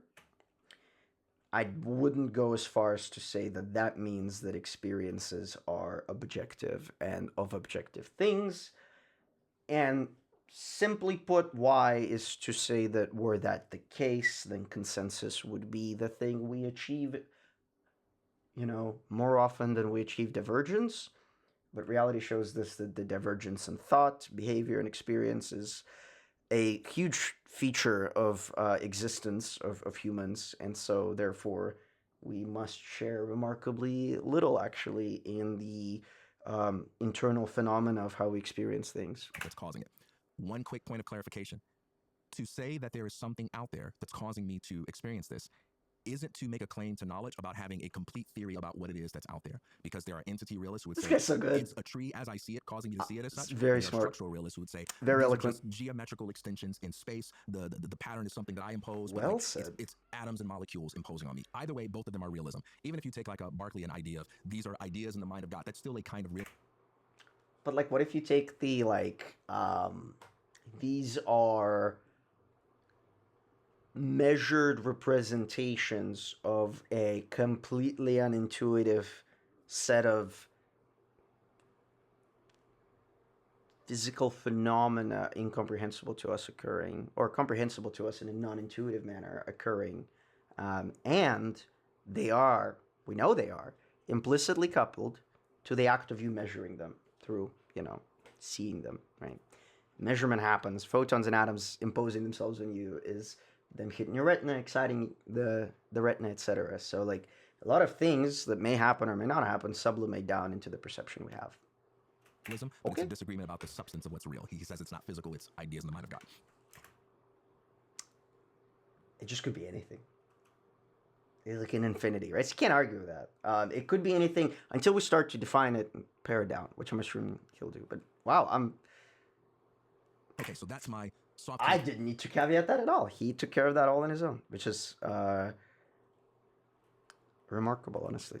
For physical. I'm curious what the argument's going to be. I don't know if you've argued something. You've made this point a few times. I don't know if you've had a big disagreement, but I'm always going to agree with you there. I don't know if it was Searle or whatever. There's like the referent triangle or whatever. Yeah. But like when people 2,000 years ago said water, and then we say water today, there's a question of like, are we referring to the same thing? And it's like, well, how could you have even known what water was in the past when you didn't know anything about chemistry, right? When I say water, I mean H2O, but like, well, not really. This isn't pure H2O in front of me, or But, so I understand when you're making those distinctions. I don't know if it sounds like you've had a big distinction in the past. But that's a shared delusion, right? That like even gives you more credence to the fact that water is this thing that we just term water. It's whatever. It's whatever we see and call water. Sometimes people call things water that are vodka an accident, right? Take a swig of vodka and they're like, oh my God, or vice versa. With somebody the past, that's why I laughed there. I don't know. So this is my first one actually, but I think about these things and okay, I just feel like distinctions are a type of thing that don't get made. Sure, for sure. Yeah. Okay, so that's my case for physical realism. I like to now show how that applies to moral realism. But before I do that, any questions, any thoughts so far? Yeah, what about quantum mechanics? I really agree that your two prongs basically were universality. We can all speak to kind of like a... Well, you're cooked then. If you have agreed to these, then the third will follow, and that is going to be that the reaction of the individuals experiencing the physical reality must impose a kind of gradient of morals that appear through it, and therefore objective morality exists. Experience. We can all agree on some set of facts about external things. We can Poor test guy. with our He's senses, about to lose it. Things to us. I there mean, are things that are imposed upon you. I sure hope he doesn't lose his... Well, whether or not you want to believe in them or not, you might have never been introduced to a chair or any physical object before somehow, and you'll walk into it and you will stub your toe and it will hurt and there will be a thing you can't overcome. So, I think I agree with these things. Yeah. Okay, so Now let's talk about moral realism, because I believe in that. Like trees and mountains, I believe that with moral values. So the first observation we can make about... Well, okay. I was actually just going to think there was an example I thought of in my tests, but you might want to explain more first. Or let me give you like a question, and then as you explain your moral realism, we kind of speak to that, right? Yeah. So you mentioned in your mind that there were certain things that that you could think of. Something that's kind of interesting to me is I feel like for humans, there are certain things that even in our mind where we're gods, there are certain kind of like epistemic principles that we can't think of. Yeah. So if I were to think of the two of you and I were to close my eyes and I want to imagine you as being taller and shorter than him at the same time, I actually can't conceive of that. Or just try to imagine 1,000 people. I can't actually even fathom or that. 12. So there seems to be some like logical things that I'm like locked into that I have to believe. So some things I can kind of bend and... Hold an image of 12 people in your head for longer than like 5 seconds. Uh-oh. Oh, maybe we're not all powerful gods inside our heads. Oh, no. Twist, I can imagine people as different sizes or shapes. There are certain logical epistemic principles I can't imagine them violating.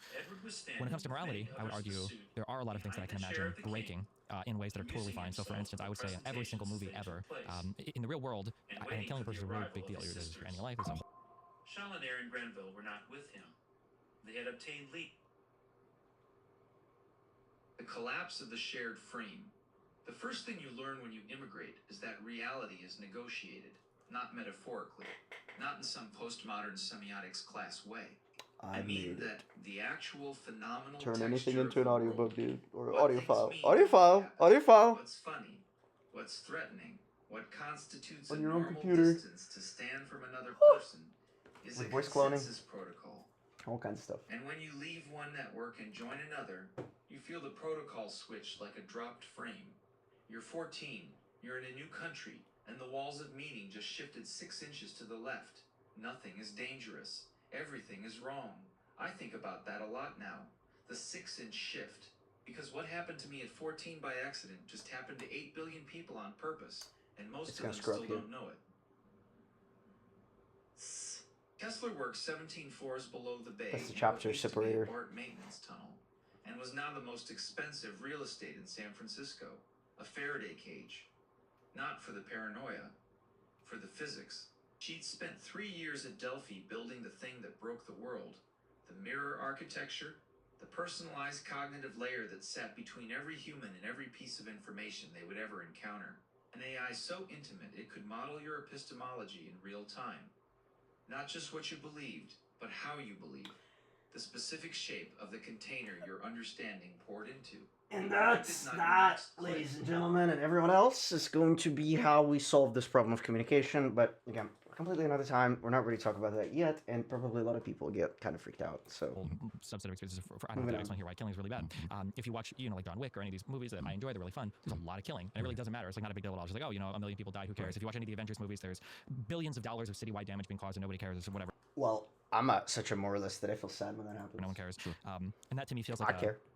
Like a disconnect. Like I can never imagine the same type of violations of like the physical universe, but for the moral stuff, all of it can be thrown out so easily that I would argue it kind of tests that maybe that imposition subset of your, you got like the universality and imposition that your morality there isn't actually imposed at all. You could totally throw it out if you want to make some kind of fun, interesting thing. Yeah. And okay, so then you can explain what you're going to say, then maybe find a way to come back and maybe answer that question. How would you? Yeah. That's really good. Yeah. It's great to flag that. Yeah.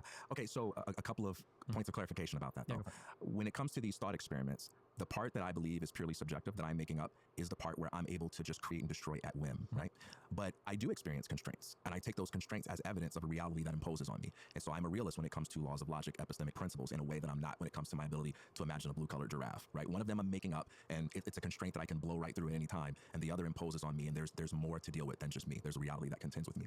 The second thing, too, is I want to make sure... There is a reality of your capacity to experience and ontologize and remember and imagine, right?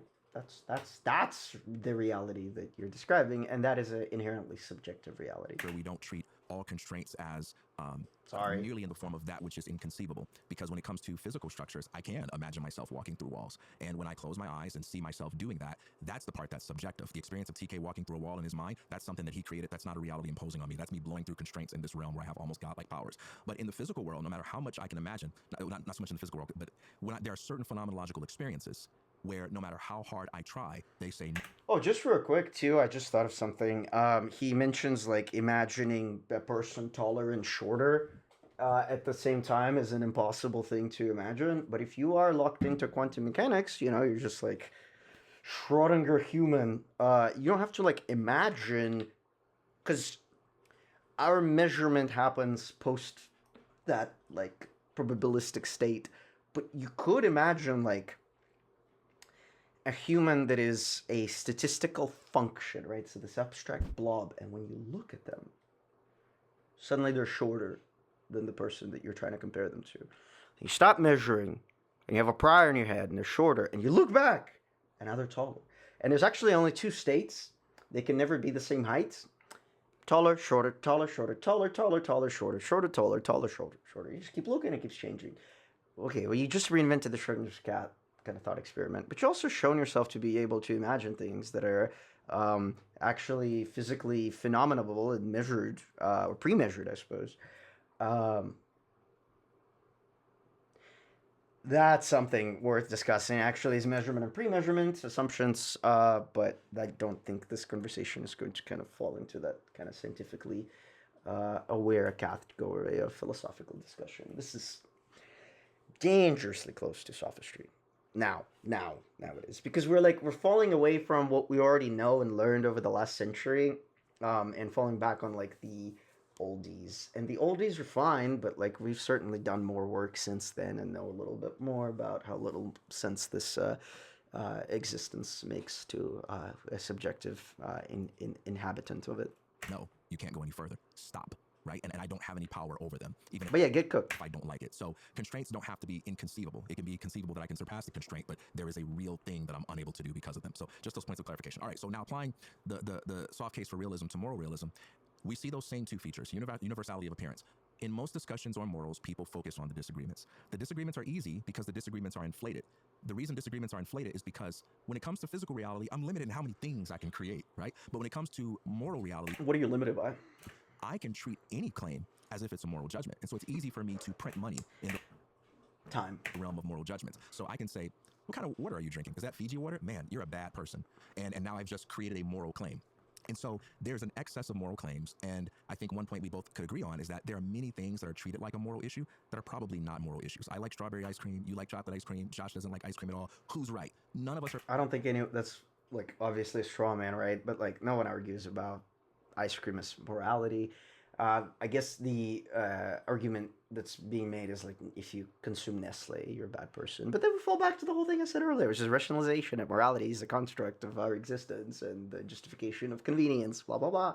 So like yeah, okay, still subjective, still chilling, still have morality, and consistent one at that. Bad guys for our taste. It's a matter of taste. And a moral realist can make a distinction between matters of taste, matters of fact. So not all claims about the moral value of things are actually legitimate. But what if you doing that is creating a false binary, which you must reject because it's a hierarchy of thought that you've built up in your head with no constraints or evidence to it actually existing beyond words, which themselves do not exist. And we know that for sure, but numbers and mathematics are a slightly different thing and a much more interesting conversation. If you want to become a realist, let me tell you something. Let me tell you something, actually. You want to be a realist?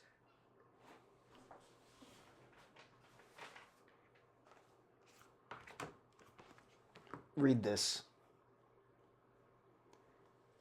Read this if you want to be a realist, because this little element contains bangers about numbers and the debate that's been waging on for over a century now, and whether or not numbers are a real part of the world or a quality that we have used through experience to kind of express phenomena that we observe, and that it is perhaps self-referentialism. Sadly, I'm a formalist, turns out, so... Oh, I got a lot of this left to read myself. But the question, fundamentally, is that this is an open question.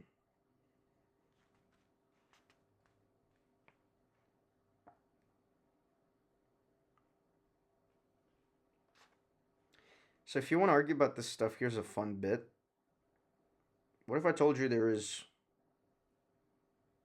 9 different categories of numbers. Predicative, attributive. Jupiter moons are 4. Those are Jupiter's 4 moons. Jupiter has 4 moons. The number of Jupiter's moons is 4. Jupiter's moons number 4. 4 is an even number. The number 4 is even. Mary drank 4 ounces of water. Mary is contestant number 4. So all of these are different uses of numbers, and I show you a different qualia represented through an entity that is 4. And good luck figuring out which one of those are real or not. So yes, if you're a realist, there's a lot of edge cases that are super, super interesting, I think, and should be engaged with honestly. And again, me, because I don't have an answer, I don't think that there's a intuitive answer to be had on the realism of these tools we use to define realism. And if the tools aren't real, how the hell do we know that what they're measuring is real, right? So. Claim some of them are morals, matters of taste. Okay, so, but if we focus on the agreements, we find something interesting. We find that there are certain moral convictions at a fundamental level that are shared in a way that is geographically across space and that is also enduring over time. Yeah, and like 7 different species of crabs are also crabs and all over the world and just happen to live in water, share the same environment. They all evolved into crabs. Is that really that like exciting or fundamental? Rather, is that really something you want to stake your claim on and say that that means there's a fundamental? Or that a shared nurture, shared environment, or shared delusion of experience across the shared species of delusional experiencers begets similar rationalizations out of their similar rationalization engines inside their heads. For instance, when we argue about particulars, we often don't pay attention to what we presuppose in the argument. So let's say someone says, I think the appropriate legal drinking age should be 25. And another person says, no, I like it where we have it in the US, it's 21. And another person says, I think you guys are just way too serious and motherly. It's 16, that's a good age. Well, what none of them are discussing is the fact that there is such a thing as an inappropriate age. I think all of them are kind of circling the fact that there appears to be an arbitrary thing as a drinking age, and through different priors you can arrive at different answers related to what it is, and that it is at all is not even a part of a discussion here, right? Like we can operate in the shared delusion and do things from within the shared delusion that may or may not help others, may or may not be followed as rules anyway, may or may not be considered moral by others. And yeah, so like, what? Okay, cool. But like that, what does that actually say? I would say 0, nothing. It just a description of an action set, description of something that humans can do, regardless of whether or not there is such a thing as objective morality. That's where the agreement is. The disagreement is, well, how much wiggle room do we have within that? No one's making the argument that we should give babies whiskey, right? And so there's a shared intuition that there is such a thing as a wrong age to administer alcohol. So when we look at cultures... You're going to be so surprised to find out that people used to give kids a little bit of alcohol so they'd stop, they'd come down. Every culture has a concept of treachery or betrayal. Every culture has a concept of arbitrary killing. Every culture has a concept of because these things happened in arbitrary cultures. Because arbitrary participants in those cultures did not have any prior shared delusion or context. They did things, and they developed that context. Certain conditions in which it is permissible to kill another person, and there are certain conditions where arbitrary killing is not justified. And so... Or... I'm getting a call from my love. And I'm going to take that, and you guys are going to...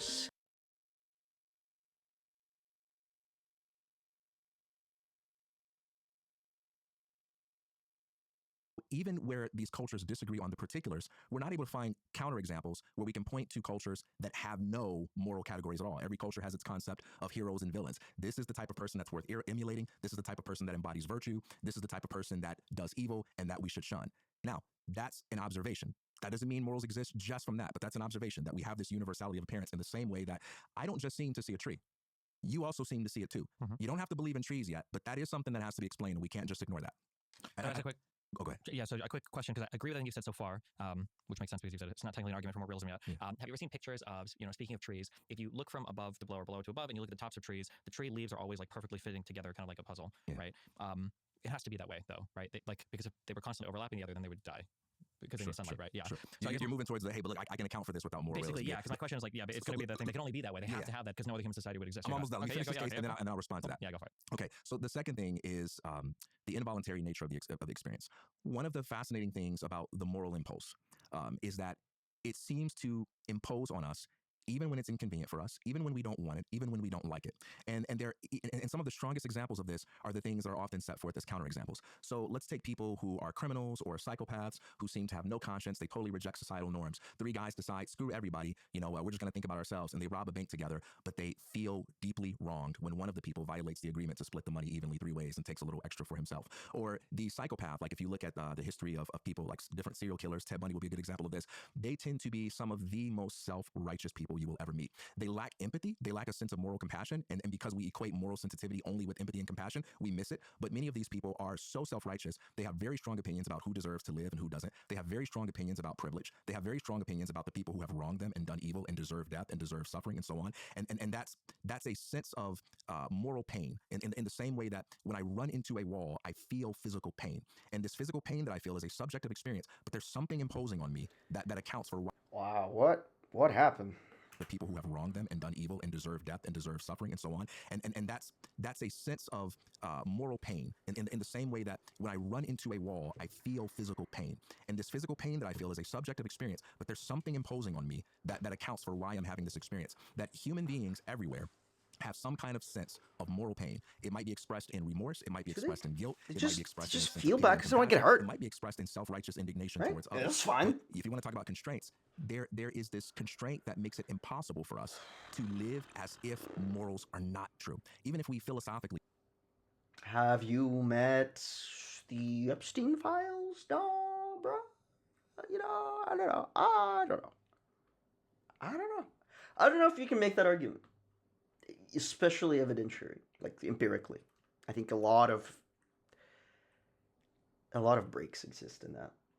You say, hey, I don't believe in objective moral values. We can't help but treat people and talk to them as if they have done us wrong when they violate certain codes of ethics. So we have the universality of experience. Yeah, we can. Yeah, we can. Choose not to. Probably for the best. But there's a group of people called the enablers, right? Behaviorally. So we have the involuntary nature of it because we feel guilty when we don't want to sometimes. We resent ourselves for feeling pity sometimes. It's like, man, I only got $5 left. And this homeless. Well, I think that's possibly a self-report. This guy's asking me for money and I'm so broke right now. But there's a part of me that just can't freaking say no, even though I want to, right? So we have both of those elements. And so what I want to say here is that in the same way. That's a personal moral framework. That physical reality, a mind-independent physical reality, is the best explanation for those features when it comes to objects. A mind-independent moral reality is the best explanation for those features when it comes to moral judgments. Now, we got to deal with the objection that's ready and waiting. Okay, that's fine, but anyone who hears that and think that sounds soft, it's because they have what they think to be a good alternative, right? Like, here's an alternative that can affect... Or not. I don't have to have a good alternative. Why do I? I just say it sucks. Right? Like, this is where, again, absurdism will save you. You don't have to be rigorous that way when it comes to morality, because morality being that construct that emerges from perception and experience and priors, normalized against other participants and the possibly shared delusion of the real world as we experience it through our 5 senses, 6 senses, 12 senses, whatever, is just that. And so as a construct, and that's kind of the problem with morality and its implementation in reality, is that as a construct, it can just be overridden, and it is oftentimes. And, I would just encourage people that when they do override it, they override it in ways that do not damage other people and their experiences, obviously. But to feel bad about it is not necessarily like a choice. Not like a classical choice, but a choice that we may not even realize we make because we're so steeped in certain ideas of what morality is. effectively undermine that. And so if both of them are possible, then the burden's back on you, TK, to show that one is more likely than the other. And the alternative that you supply is, hey, look, we can account for those two features when it comes to people's moral sensitivities by positing an evolutionary explanation. Now, you already agree with me that... Or just, again, like, that's one way to go about it that it doesn't get you in hot water, but it's like, it's the one way that works for this argument. But the other way would be just to say that they have shared experience. They live in a shared kind of implementation of an observer, and they observe at the same point in time. Time, whether or not time is real, is another fascinating deep dive into physics. That doesn't prove or disprove an ontology, but what it at least does is that it at least undermines the weight of my argument by putting something out there that's just as possible, right? Okay, my first objection to this is, how does that not undermine physical realism as well? It does. It does. That's okay. That's okay. Quantum mechanics, like it's you are there. You are there, right here at 56:48. Enlightenment strikes. However, given that this is 2 hours and 40 minutes, I don't think that the Enlightenment is going to make a tangible connection with the observer experiencing it. And the morality fabric of this observer is not going to be altered by this very important observation. Because what he has done is he's not able to deflect the argument that undermines his position of moral realism. He instead wants to say that, well, it undermines physical realism too. And as a physical realist, you can't, like, that's reality, obviously. We all know that. But I'm sorry to say that is not so strongly defined, not formally proven. If you can, please do it. There is a lot of people in such a case wasting their time in labs all over the world, kind of doing measurement and trying to understand the substrate of any kind that may or may not exist absent of measurement of it. So let me give you an example. I can say that the reason my eye processes light... Also, just because of objective reality may not exist and physical realism may not apply to this, like, substrate that we live within, doesn't mean that things can just happen randomly, right? There's Pauli exclusion principle. There's all kinds of stuff that helps you see that a random universe that doesn't make any sense and maybe is even non-local is still going to adhere to certain rules or behave in a certain manner that we can even find predictable. It's just not intuitive. That's all. In the way that it does is because that's what's conducive to survival.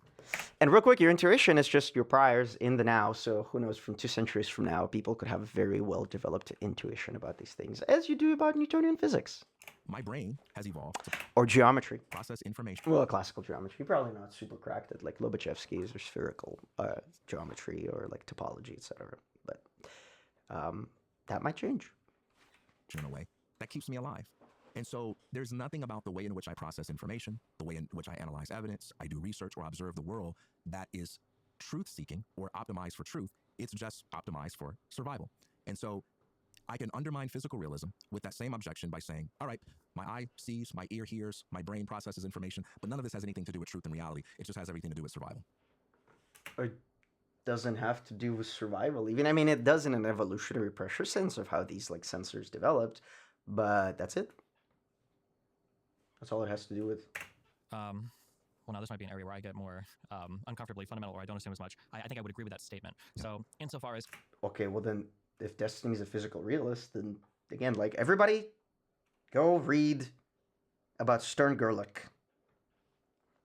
Bell's theorem. Read those two things, ponder, see what you think. So to me, this is where I kind of really separate from the classical approach to realism and say, even if a reality exists, it's just not necessarily one we have developed an intuition for.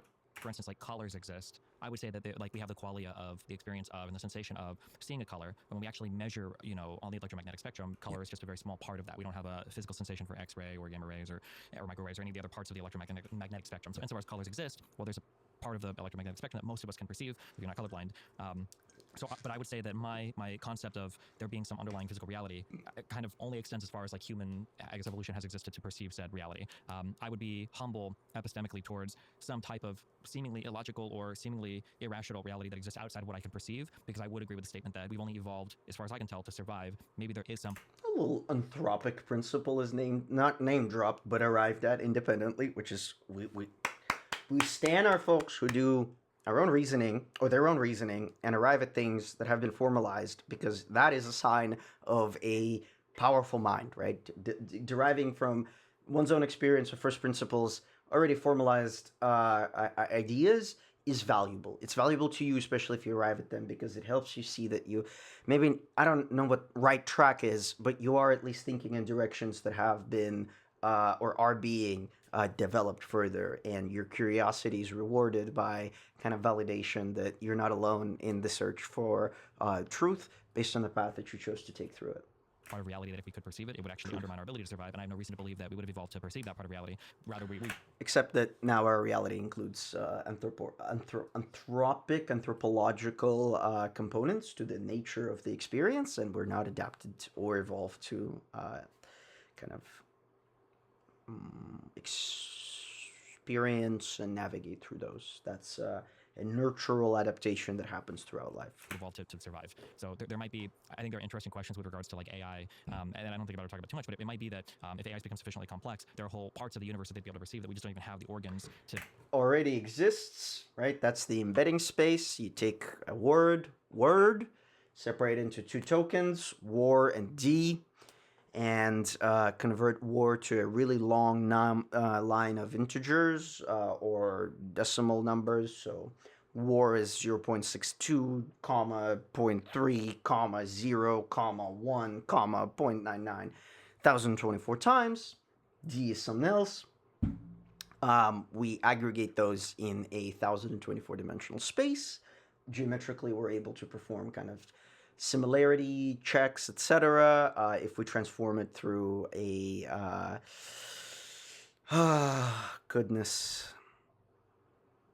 If we apply a nonlinear transformation to that, that's where we get the ability to compress a lot of data into a relatively few neurons, which are the storages of the composites of these like little lines of numbers, and we go through them with the same tokens, but in a new order, which is input, right? We output new things or old things or just kind of novel to the output algorithm things. And what's cool about that is the models are operating in this like embedding space to some degree, but take things in from token space, the word space, which we are ones that we kind of define, right? You could think of physics of language in some sense, right? And realize that like time is sequential, right? Like it's really probably impossible to a large degree. It is. We don't need to get into like feed forward, feed backward, feedback, left or right, transformers, or BERT style architectures. This is all way too involved. But just trying to say that kind of sequential nature of language begets a kind of a time you could think of. And yeah, that is a whole different space from actual physical reality, and that's where the LLMs exist and occupy, and that is why they're so intelligent to us, and that's why they can do so many things in the human space. Then you put an LLM into a robot, right, into like an input to action model, and the world is so unreasonable, makes so little sense, and has so many random events and opportunities within it that the current architectures completely fail to, well, one, they don't learn, but if they could, they would, computationally be extremely improbable to run on current types of hardware. So yeah, like LLMs reason in a kind of a different world than we do already.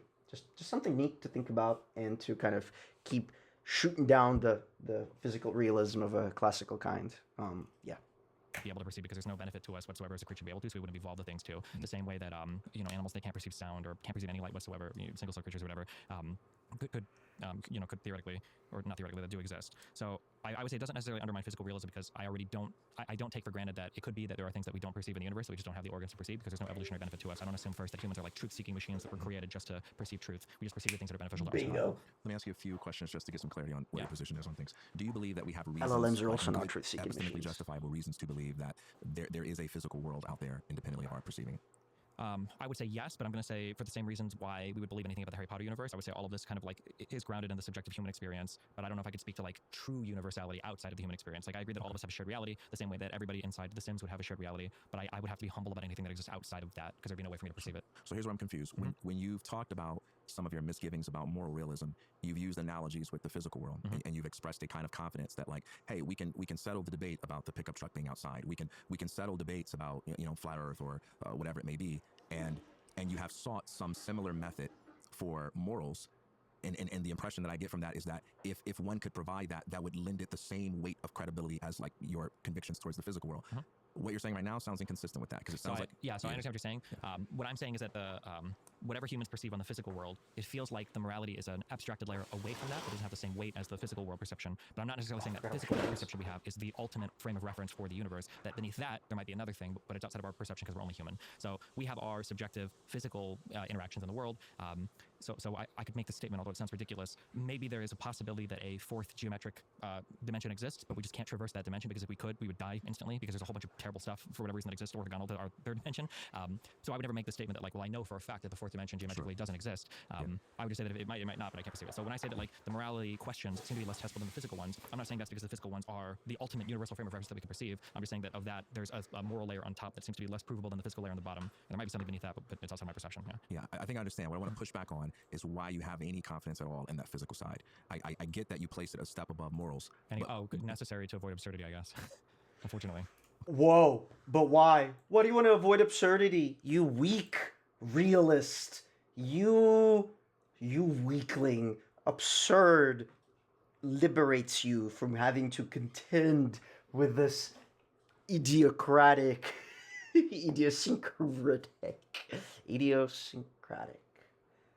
concept that the world owes you reason or sensibility, that it isn't in any capacity comprehensible.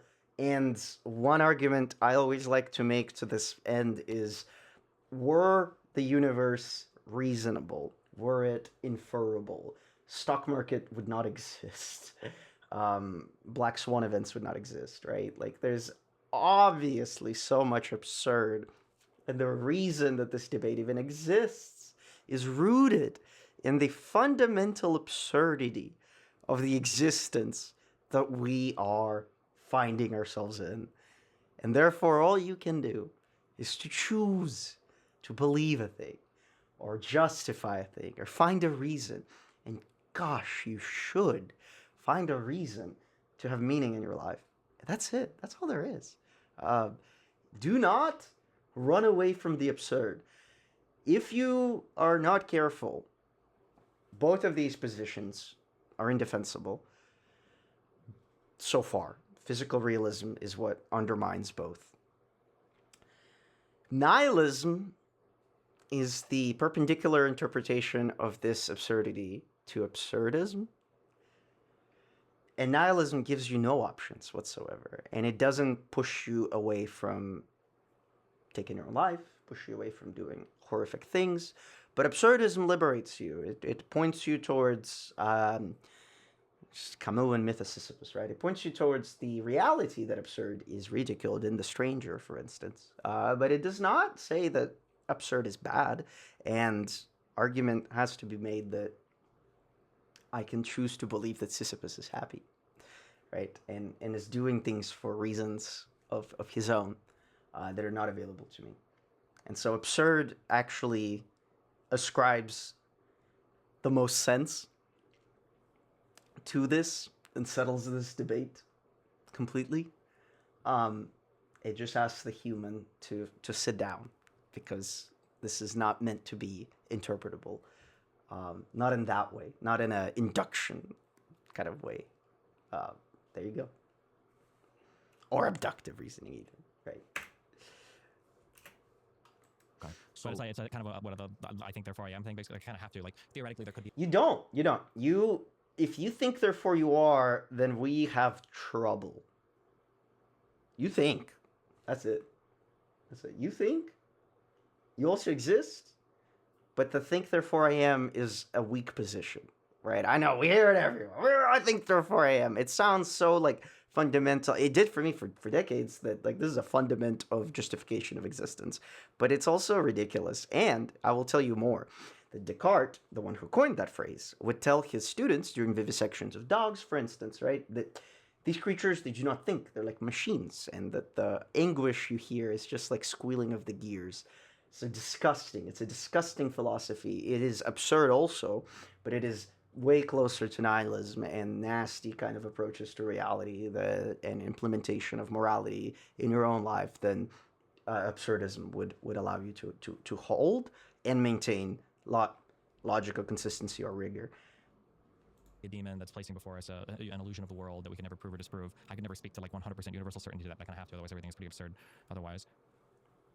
Okay, Again, they're like so I think therefore I orbiting was not Descartes' way of and I'm going to so we're starting to get to a point I think where they're going to find commonality, and that is why, because both of them rejected absurdism. And that's so funny to see, right, that we have a person who is ontologically like dogmatic and appears to have this like moral realism position. We have a moral relativist, but both, because they are too scared to let go of physical realism, end up agreeing with each other. You cannot tell me that's not absurd. That is incredibly absurd. And I mean, come on. directly solving the evil deceiver problem. Okay. For Descartes, he began with methodological skepticism, saying, whatever I can conceive of as being wrong, Descartes mentioned, like, I didn't watch this, I promise. toss it aside experimentally. Yeah. Because I want to see if I can establish some foundations upon which I can build my edifice of knowledge. And I would agree with that, but I would just say that the foundation that I can establish is the one that I can establish, but I wouldn't assume, I don't think I have a good reason to assume that that's like a universal foundation. That there couldn't be some creature that can perceive of more truths that I can't even possibly conceive of. They might perceive things Truths do not exist. that I can't even conceive of. Yeah. So, Ontology of truth. 3 hours. okay, so when you give an evolutionary explanation for something like the moral impulse, for instance, do you take that evolutionary explanation to be true, or is this just a tendency that you have to think about things in that way, but it doesn't have any truth about it? What about you? I mean, I would say it's true insofar as it explains the things that I'm trying to explain, but it's going to sit within that context of like what can humans perceive, I guess.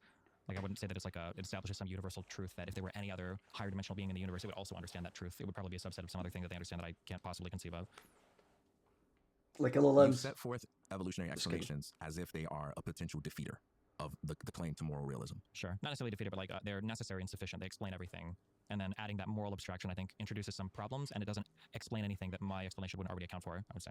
Help me remember this. I want to stay on this line, but help me remember this. Yeah. You made the claim a couple of times that moral realism requires the positing of some extra stuff, and I want to deal with that because I don't think that's true, but let's come back to that in a sec. When you say the explanation suffices, though, are you expressing a truth, or are you just expressing the way my brain works? I mean, I would say... But expressing the truth. See, there's a crazy like Overton window happening in this conversation too. This guy is, again, he's fantastic because he's shifted things so far down now to where we're discussing truth as a thing that exists. I guess in physical realism, maybe we can arrive at like physical realistic truths, which again, wouldn't say anything about moral realism, but now we're discussing truths as if they are, as if there isn't only truth in perspective and observation and measurement, right? So like, let me drop you the quantum theory of thought, wherein the act of you experiencing a thought creates a binary quantized distribution of possibilities, wherein you either agree with it or do not, right? And you are like a little electron on an S1 orbital, and you can go up to S12 or stay on S11 or negative one half, right? And therefore, sorry, I so got distracted by thinking of the S1 orbital in my head for a second that I've lost the train of thought that I was trying to make. I'm going to back up 5 seconds. Oh, the truths. Yeah. So anyway, so how are truths? No, actually, I did completely lose it. Let me go back. Or are you just expressing the way my brain works? I mean, I would say kind of both. I guess like if we can... Point I was trying to make is that if truth is only in context of other priors, right? And so, yeah, so you like when you exhibit a truth, that it even may be on the axes of true, false, truth, opinion, where it lands is predetermined in a probabilistic sense, right? The probabilities of where it lands for a person are defined by the kind of system that the two people have with their priors, but the actual outcome is undetermined until such a time as the person experiences it and actually internalizes it or goes through further conversation, each one of which would be that act of measurement. So truths only exist in context. And again, I think if you're a dogmatic person, these are the things that we should be discussing, because your suppositions are, in my worldview, undefensible as they do not exist. So there's no such thing as a prioris almost at all. Only axioms we can create to begin the work of developing some kind of system to reason about this stuff. One being no better or worse than another, just maybe utility or whatever it is we need in the context of what we're doing is what we need a system for, and develop it in such ways so as to use it under those constraints. Of like math, like I would say that we're working on kind of like different levels here, but like I would say like 1 + 1 is true, that's a true statement, but that true statement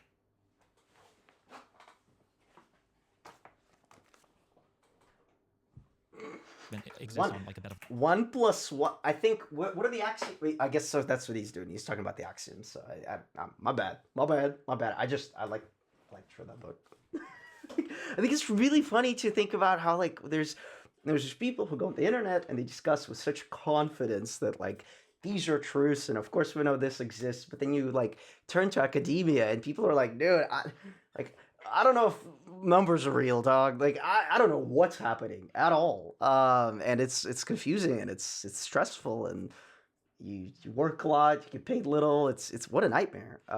But none of these people have time to really kind of, I think, express their ideas and the true reality of how uncertain we are about so many things that outside of the world where progress is made on those things there have been termed as solved already and debated on the internet. It's just comical. Logic that is only that can exist within the human mind, but there might be other logics that humans would not be able to perceive or even conceive of that might exist outside of the human experience, but I can't deal with those because I'm only human. So Yeah. And well, I mean, like we don't even have to step out that far. There are things that you as a human are not aware of, and things that you do not believe are doable because you have not yet experienced the subset of reality that allows you to imagine that it is.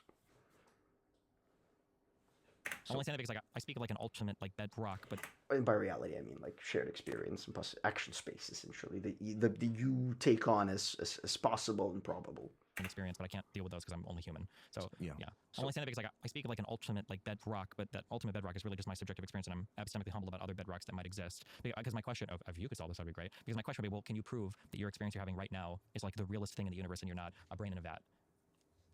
No, I couldn't prove that. Okay. No. Yeah, so that's my position, I guess. Yeah. Do we differ there, or could you be a brain in a vat that exists? What's my position? That Destiny's position is he's a brain in a vat, or it could be like, I guess that there are equally valid explanations that do not lend themselves to explanation is precisely absurd.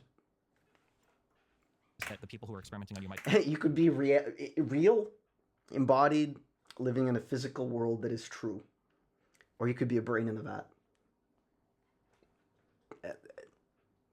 Not absurd at all. No. conceive of things or perceive things that is inconceivable or imperceptible to you. Yeah, so I do think you can argue your way out of that, but I do want to say that the brain in the vat, that's still a form of realism. Because the brain in the vat theory is to say that what I am is the brain sitting in the vat, but there's a vat that I didn't create. Somebody else put me here, and all of these experiences I have really are being imposed on me from the outside. Well, by that logic, realism is just whatever is, right? So you are like, I'm a physical realist because I believe that is something out there, and like, okay, I guess you're kind of like the only position to have against that would be atheism of reality, where you actively reject the possibility, which is equally as silly as to be a dogmatic realist, right? As neither have evidence to anchor themselves in that position beyond circumstantial. Putting these signals into my brain and telling me that there's a tree over there, what have you. And so that would mean that the world is real, the tree is real, but the substance of it is something different than what it might seem to me. Sure. But I'm only bringing that up because I'm saying that there can be real is, I'm not arguing with the brain in the vat against the difference between moral realism or the physical realism. I'm more so saying that when I speak of things as being real on a physical level, I'm still working within kind of what I understand to be the subjective constraints of the human mind for what we can perceive. Sure. So when I say things are real, I mean that. When I say there's a difference between the realness of like... Yeah, but like we don't have to just maintain ourselves. Like, first of all, now we have large language models. Second of all, we've always had instruments and tools and measurement and statistical apparatuses and like algorithms, etc. Or like capacity to think is not constrained to our own head. Obviously, we have many tools to do that. They all fail to, however, position ourselves in either one of these truths. And so, you know, what I think is interesting, and the argument, like I think the position I would take here is like it doesn't matter. It truly is not a question worth asking. Is morality objective? Because morality is maybe more interesting to talk about. But again, we kind of fall down into the world of like, well, probably nothing is actually as it is to us, and intuition is just a human construct to help us rationalize our existence. All this like shared experiences due to nurture and the place and time that we find ourselves, cross-emerging into a universal seeming set of morality that is really just the statistical accumulation of all the priors before us, thanks to language that we can be exposed to. You know, says really nothing about either one of these concepts, and every argument made today is kind of not touching the ground, which is, you know, is anything a priori, right? It's like critique of pure reason type stuff is what we're circling. The physical world and the realness of the moral world. I'm not saying that whatever you're calling moral realism is totally bunk because I have objective physical truth of all things on my side. I'm just saying that it seems like that's another layer of abstraction, a different type of truth, the same way that Harry Potter is a different type of truth than whatever physical facts are that I can perceive in the world. Yeah. All right, so why is it rationally permissible for you to say, I can set forth an alternative explanation for why people feel the moral impulse without there being moral structures? Mm-hmm. That's permissible for you to say, and that successfully undermines my position. But I can't say, I can submit an alternative for why you seem to see the things you see and for why you even think the way that you think. And that doesn't undermine you can. What's the asymmetry there? Can you give me an example of what type of thing you would posit? Yeah, okay, so let me try to format your objection to me syllogistically, and you tell me if I'm representing you well. Mm-hmm. We could say, statement one, our moral intuitions can be accounted for with evolutionary explanations. Mm-hmm. Statement two, evolutionary explanations track survival, not reality. Statement three, our moral intuitions track survival, not reality. Damn, all this thought because physical realism is something they agreed on. Damn. Therefore, our moral intuitions are only a reliable source for survival, not knowing reality. Is that a fair representation? What a marathon. So now I'm just going to repeat that best I can. The interview is going to be 20 minutes, dog. I spent 2 hours now on this. The way in which our brain processes information can be accounted for by evolutionary explanations. Mm-hmm. Evolutionary explanations track for survival, not reality. The way our brain processes information tracks for survival, not reality. Therefore, the way our brain processes information is not a reliable source for truth, but for survival. Okay. Why? Is it reliable? Like, I would argue that the optimal survival strategy would preclude you from dying. Does that work against moral realism, but it doesn't work against your very cognitive processes by which you come up with arguments against moral realism. Okay. So, like, we're not even good at survival, right? Like, we die. So, I mean, like, get good. It's literally a skill issue. Nothing to do with reality. I'm going to totally flip my position, okay? Okay. I don't have these discussions too often. This could be fun. Maybe we can create... Well, no, let me. I'm going to restate in plain language what you're saying, because now I think I understand what your objection is, okay? Okay. So, I'm arguing for physical realism, but moral anti-realism. And you're telling me, well, whatever argument you put forth for physical realism, and you said this in the beginning, wouldn't necessarily carry over to moral... We're always going to end up in a religious kind of dogmatic discussion. I think I said this earlier. Here we are. Realism.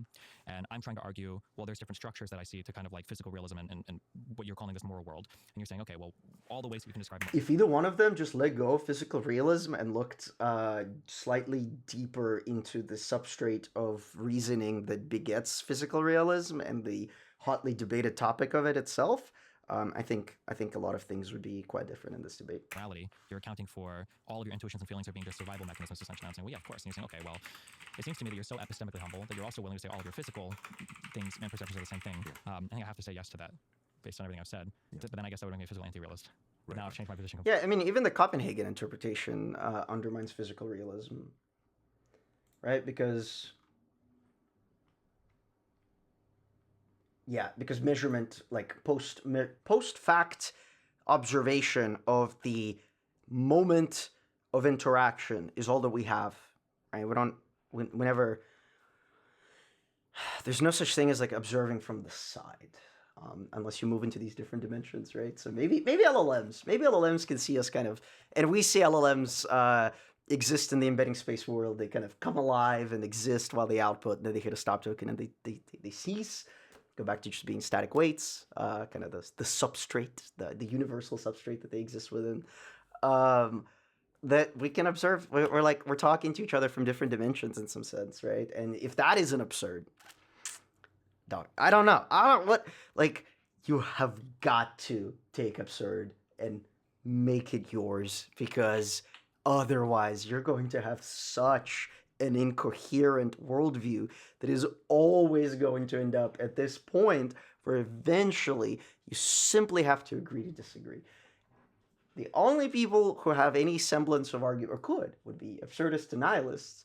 Nihilists are absolutely not, there's no motivation in that framework to have such discussions. So you're literally left only to have absurdists who choose to take on the opportunity to discuss these things as the only, logically consistent methodology by which to argue or converse about these things that, again, is also supported by a lot of science of today. So I should have never said physical realism in the first place, which might be true. Yeah, that might be the case. Yeah, so if he's going to go away from physical realism, then good. If that's the position he flips on, then great, because that is the mistake. And I think, again, it's if you're not super familiar with absurdism, then it's really easy to make that mistake, because we have to make sense. It's just that the concept of sense and the intuition we have around sense could be dogmatic and misguided. And that's okay. It's okay. You can easily change your position, right? The one moral framework that does not preclude you from doing so, again, or two, I suppose, would be absurdism and nihilism. You don't have to leave these worlds simply because you've changed your opinion. More fair to describe what you're doing not as changing your position, but realizing based on where the discussion has gone, my that recommendations? you need to be more precise and refined in your presentation. What a slop Sure, fest. or rather, I shouldn't ever identify it as physical realism. I guess I'm not sure 100% if that would be the there case. it is. I don't believe. Yes, that's okay, and that's okay. That's why I said he's good. That's why I said that guy's so good, because the opportunity. Now Destiny's like, wait a minute. These waters we're in are foreign. I did not. And maybe I think we'll probably roll back truth, etc., which is good. However, I think Camus would have come really in handy here.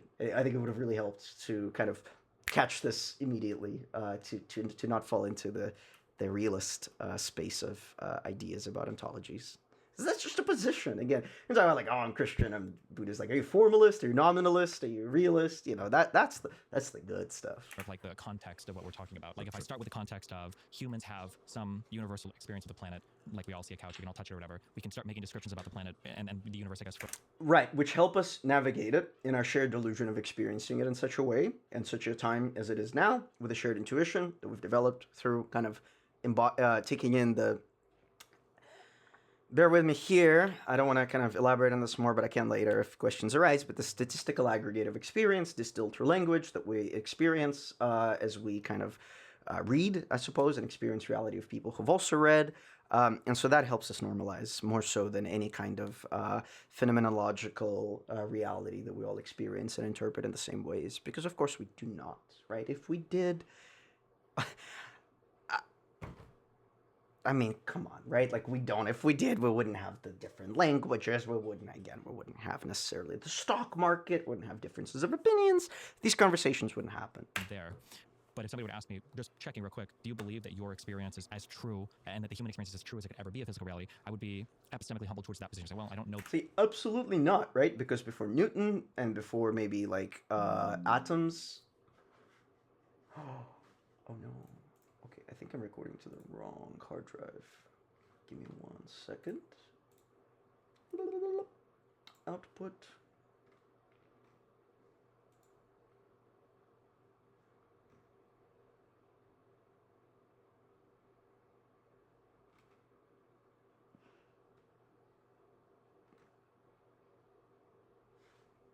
I don't have an F drive. Well, I have VODs enabled. Assuming...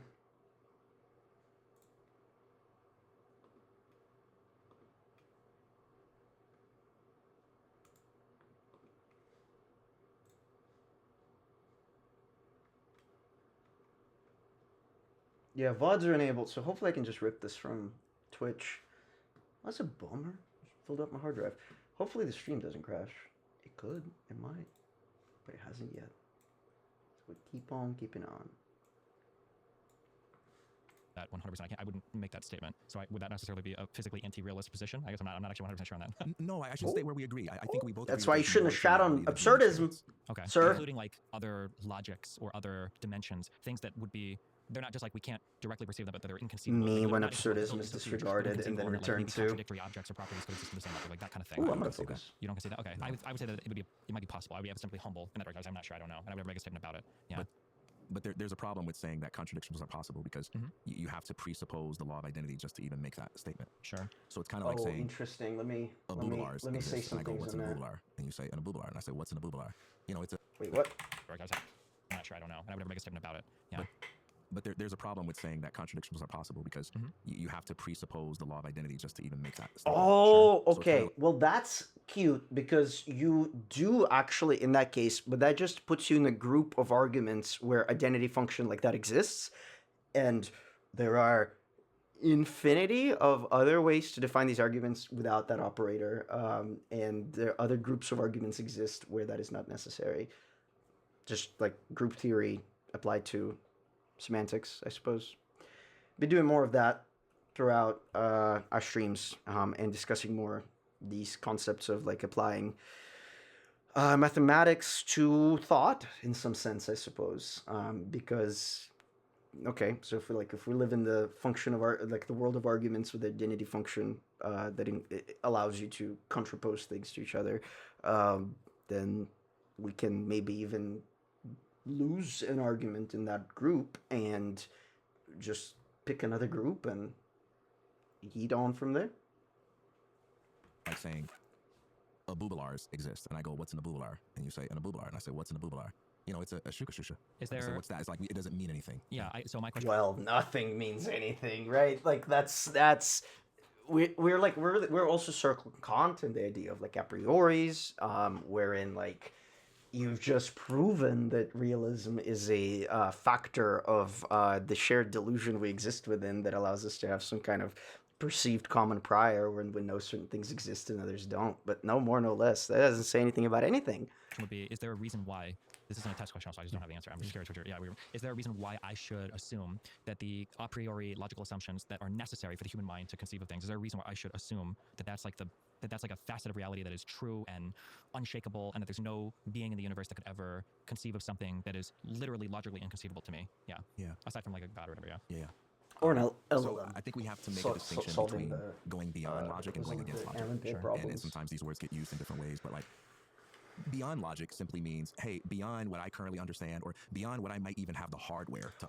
Or beyond the system that formal reasoning operates within, beyond the group of operations or like inputs and outputs that the logical framework can generate. Understand. And we both can agree that there are realities that are just beyond our IQ, beyond our capacity to think.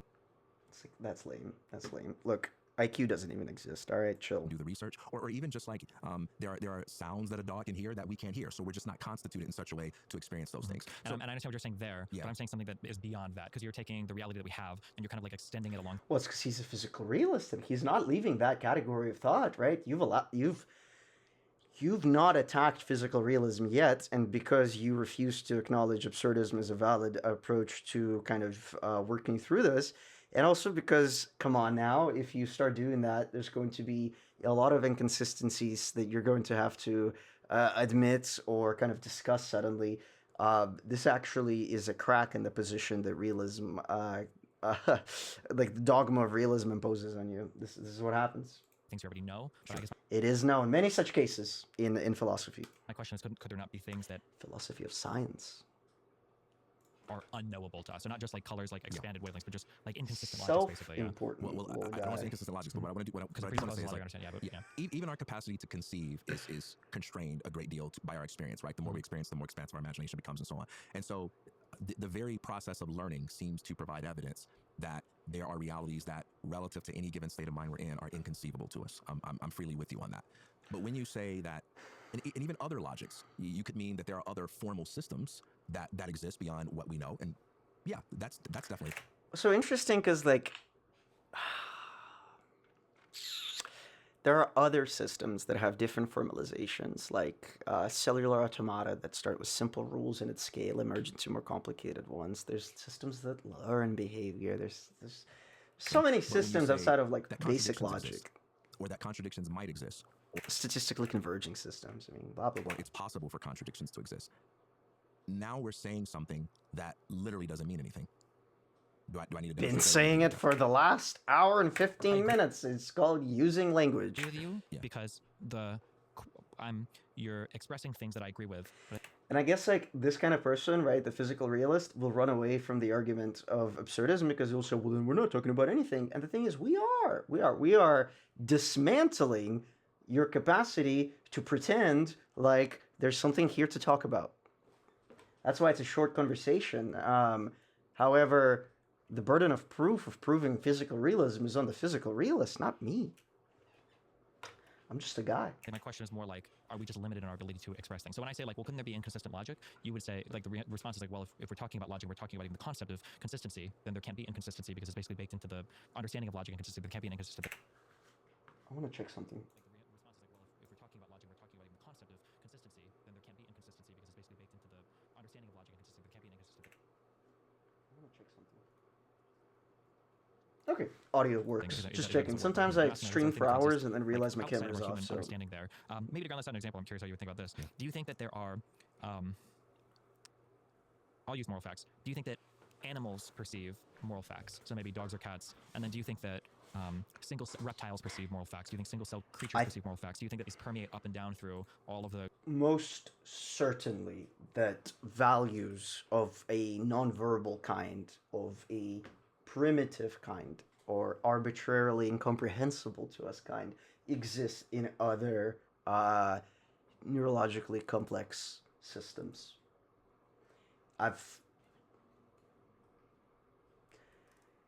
There's some uncomfortable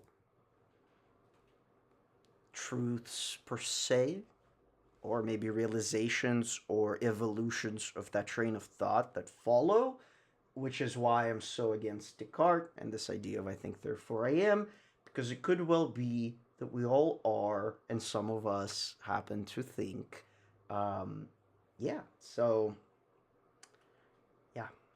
Cognition of things, or do moral facts just come into existence with humans? Could you speak on that? I'm just curious. Yeah, so I believe moral structures are as real, but in a different way as physical structures, and in the same way that... But like, go argue with Kant. You're like you're so late to this. We can run into a physical wall. We can run into a moral wall.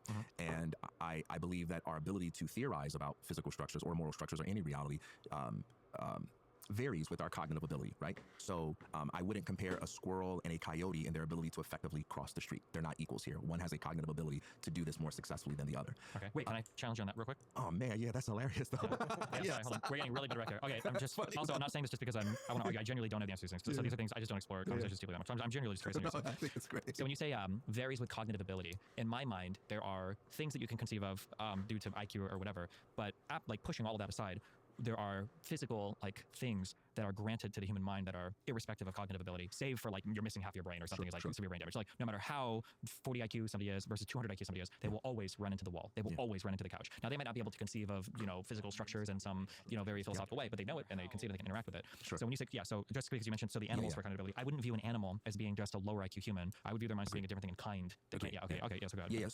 So I believe animals have different degrees of cognition. Sure. And Descartes' butt pops out and like now they like, are they different? Dude, like maybe what's different is capacity to read and have this ontology of experience, real or not, that we're able to anchor ourselves into and then push further against or kind of add to. And that is the only thing that separates us. Not only are we able to kind of biologically reproduce, but we're also able to reproduce in a kind of intellectual way, right? And we were able to influence environment and nature and nurture through language, which is, for all we know, an organism, a parasite. Don't need to get into ontology of language, but it is a whole interesting, fascinating discussion. Mostly agnostic on my theories about what different species are capable of. Like some animals seem to be really intelligent in ways that we're only beginning to understand, and some animals seem to just not really have it. But I don't believe that you need to have the intelligence to think critically about the theory behind reality in order to run up against those walls, so to speak. So a dog doesn't need to perform mathematical calculations in order to run up against the realities that we use math to describe. A dog doesn't need to understand. So he's a physical realist, but he's saying we use math to describe reality, and that's interesting. And gravity in order for its very being to be affected by. Does he not? Well, does he think that we use math to describe things, or does he think that we discovered a operation set of the universe that we realistically, in his position, inhabit that allows us to reason about it as it is? Like an inherent feature of this substrate, right? Take two things, put them together, you get two things. Interesting to be a realist there, but a nominalist when it comes to numbers. Gravity, even though it wouldn't have that conversation with you. Additionally, there's the element of moral agency. There's not just intelligence, but there's agency. The capacity to disagree, the capacity to disobey, the capacity to opt out of something, the capacity to exercise optionality. And so, dude, cats have that capacity. This gives rise to the distinction between what we might call an act of moral wrongdoing and the state of culpability. It's possible to act in a way that's incongruent with moral structure, in a way that is disordered and in a way that produces disorder, but for that person or that entity to not be culpable because it lacks moral agency. That lack of moral agency might be a matter of intelligence, as we often see with humans, where you do something wrong and you say, hey, don't do that. That's so another 2-hour discussion to have is intelligence objective? Wrong, but you don't. And it's like, not only is it not, but that's where we really get into the weeds of quality and measurement, and that's a toughie to even talk about. Fundamentally, you can't measure such things in ways that we have developed so far, other than through matrix style approaches, which we have neither the capacity nor so far are not as morally bankrupt. Again, saying that like loosely, metaphorically, as such a world where we do those kinds of experiments might require us to be to enact such realities onto ourselves. In jail, you don't punish them, you don't fine them, they just didn't know any better. But sometimes it's also due to the way an entity is constituted. So machines don't have well, let me say this microphone, because machines aren't. This microphone doesn't have moral agency, right? It doesn't have the capacity to punch me in the. Well, this was published like an hour and a half ago. About an hour ago, something happened related to the standoff between Anthropic and the Department of Defense. So tools we have today have agency trained into them to refuse what we term to be immoral things as of this kind of time and point in history and society. So that's interesting to claim. The face or disagree with me in a rude manner or anything like that. So when it comes to animals, I don't think there's anything about the experiences of animals that supports or negates the existence of moral structures. I would say just like with physical structures, they run into walls, but they don't necessarily describe or talk about or think about these realities in the way that we do at highly abstract levels. They don't necessarily do philosophy, math, and physics. Do you think that like or they just don't write it down? Animals that could an animal commit? Let's say we'll go down to like level like reptiles. Do you think that like a reptile could commit a moral wrong? Or do you think they have like a different set of morals if there were a set of morals, or do they have the feeling of it? I've seen videos where crocodiles would just grab a person's arm, like another crocodile arm, and like rip it off because I don't know, they're random. Yeah, yeah. Do you think they're like committing, are they committing moral wrongs there, or do you not think they have moral systems? Or yeah, so I don't know if animals can be held culpable for the things they do. I just don't know if they have moral agency.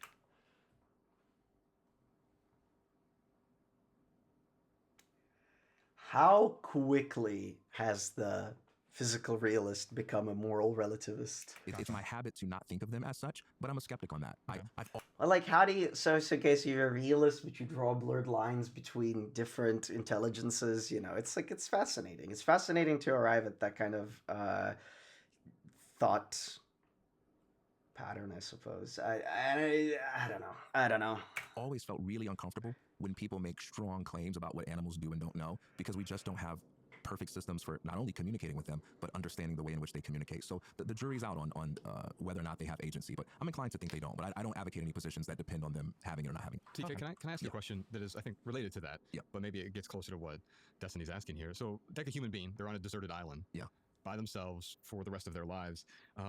Does morality exist? Just do Plato's Cave. Just do Plato's Cave. Come on. We don't need the island man. For that person on the deserted island, and is it different from how it exists for all of us in this room?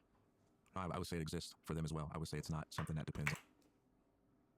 And it might, and it still wouldn't say anything about moral realism or physical realism. It would, again, be completely explainable by being in the same substrate at the same time as the rest of society. But I would argue, again, that no, I doubt that. I highly doubt that you would see the same moral emergence in such a scenario. On their geography or their space. Give me an example of something they could do that would then be immoral. If I say, hey, Destiny, man, I got a rocket ship. You want to go to Mars with me? And then I take him up to Mars and I murder him on Mars. I haven't violated any laws on Earth. It's just him and I. No one else knows. Yeah, but this is where dogmatists kind of fail the, I don't know, like, common sense, ironically, test. And the common sense, again, in this case, is the substrate. I am so tired of qualifying myself. Please watch the rest of the video. I understand what I mean by common sense here. If not, I'll explain it later. But if your position that if morality is not real, then we're free to do things unless they're illegal, that's just like super silly. That's super silly dogmatism. I don't know, not worth arguing against, and I don't understand the argument to be made in that space. It's in a completely different part of the universe. It's still morally wrong for me to have done that. Right, but that's not you on a deserted island by yourself. If I'm on a deserted island by myself, I can say to myself, boy, if I ever get back to Earth, I'm going to murder everybody. And I can set that intention in my heart. That would be morally wrong. Destiny responded. Or if anybody ever shows up on this planet, I'm just going to kill him for fun. It would not be morally wrong to make such judgment internal to your head. It would only be morally wrong to execute that judgment onto the strata that other consciousnesses would occupy. Just FYI. I think thought crime is not a real thing. It depends on how you conceive of morality. There are some people argue that there are certain. If you really think that you can do a moral wrong by thinking things, then like what you are failing to do is to engage with the shadow self. You're failing to engage with a lot of the unexplainable and absurd and cruel reality. And of course, your position is going to be around those things and not able to directly acknowledge them. You would claim that these substrate manifestations are aberrant and against the argument that you pose, whereas to make a truly encompassing claim about how things are, you must not just account for those manifestations, but also explain them too. And the only way to do that is to, again, engage with absurdism. Virtues that are moral to embody, and so self-harm could be considered immoral, even if it's just yourself, I guess. A lot of people conceive of morality as like how you interact with. No, but that's can be conceived of is so important because, again, that's what a lot of philosophy is conceiving reasons to not take one's own life, essentially. And not like we all, I hope, feel, well, we all, what a challenging topic.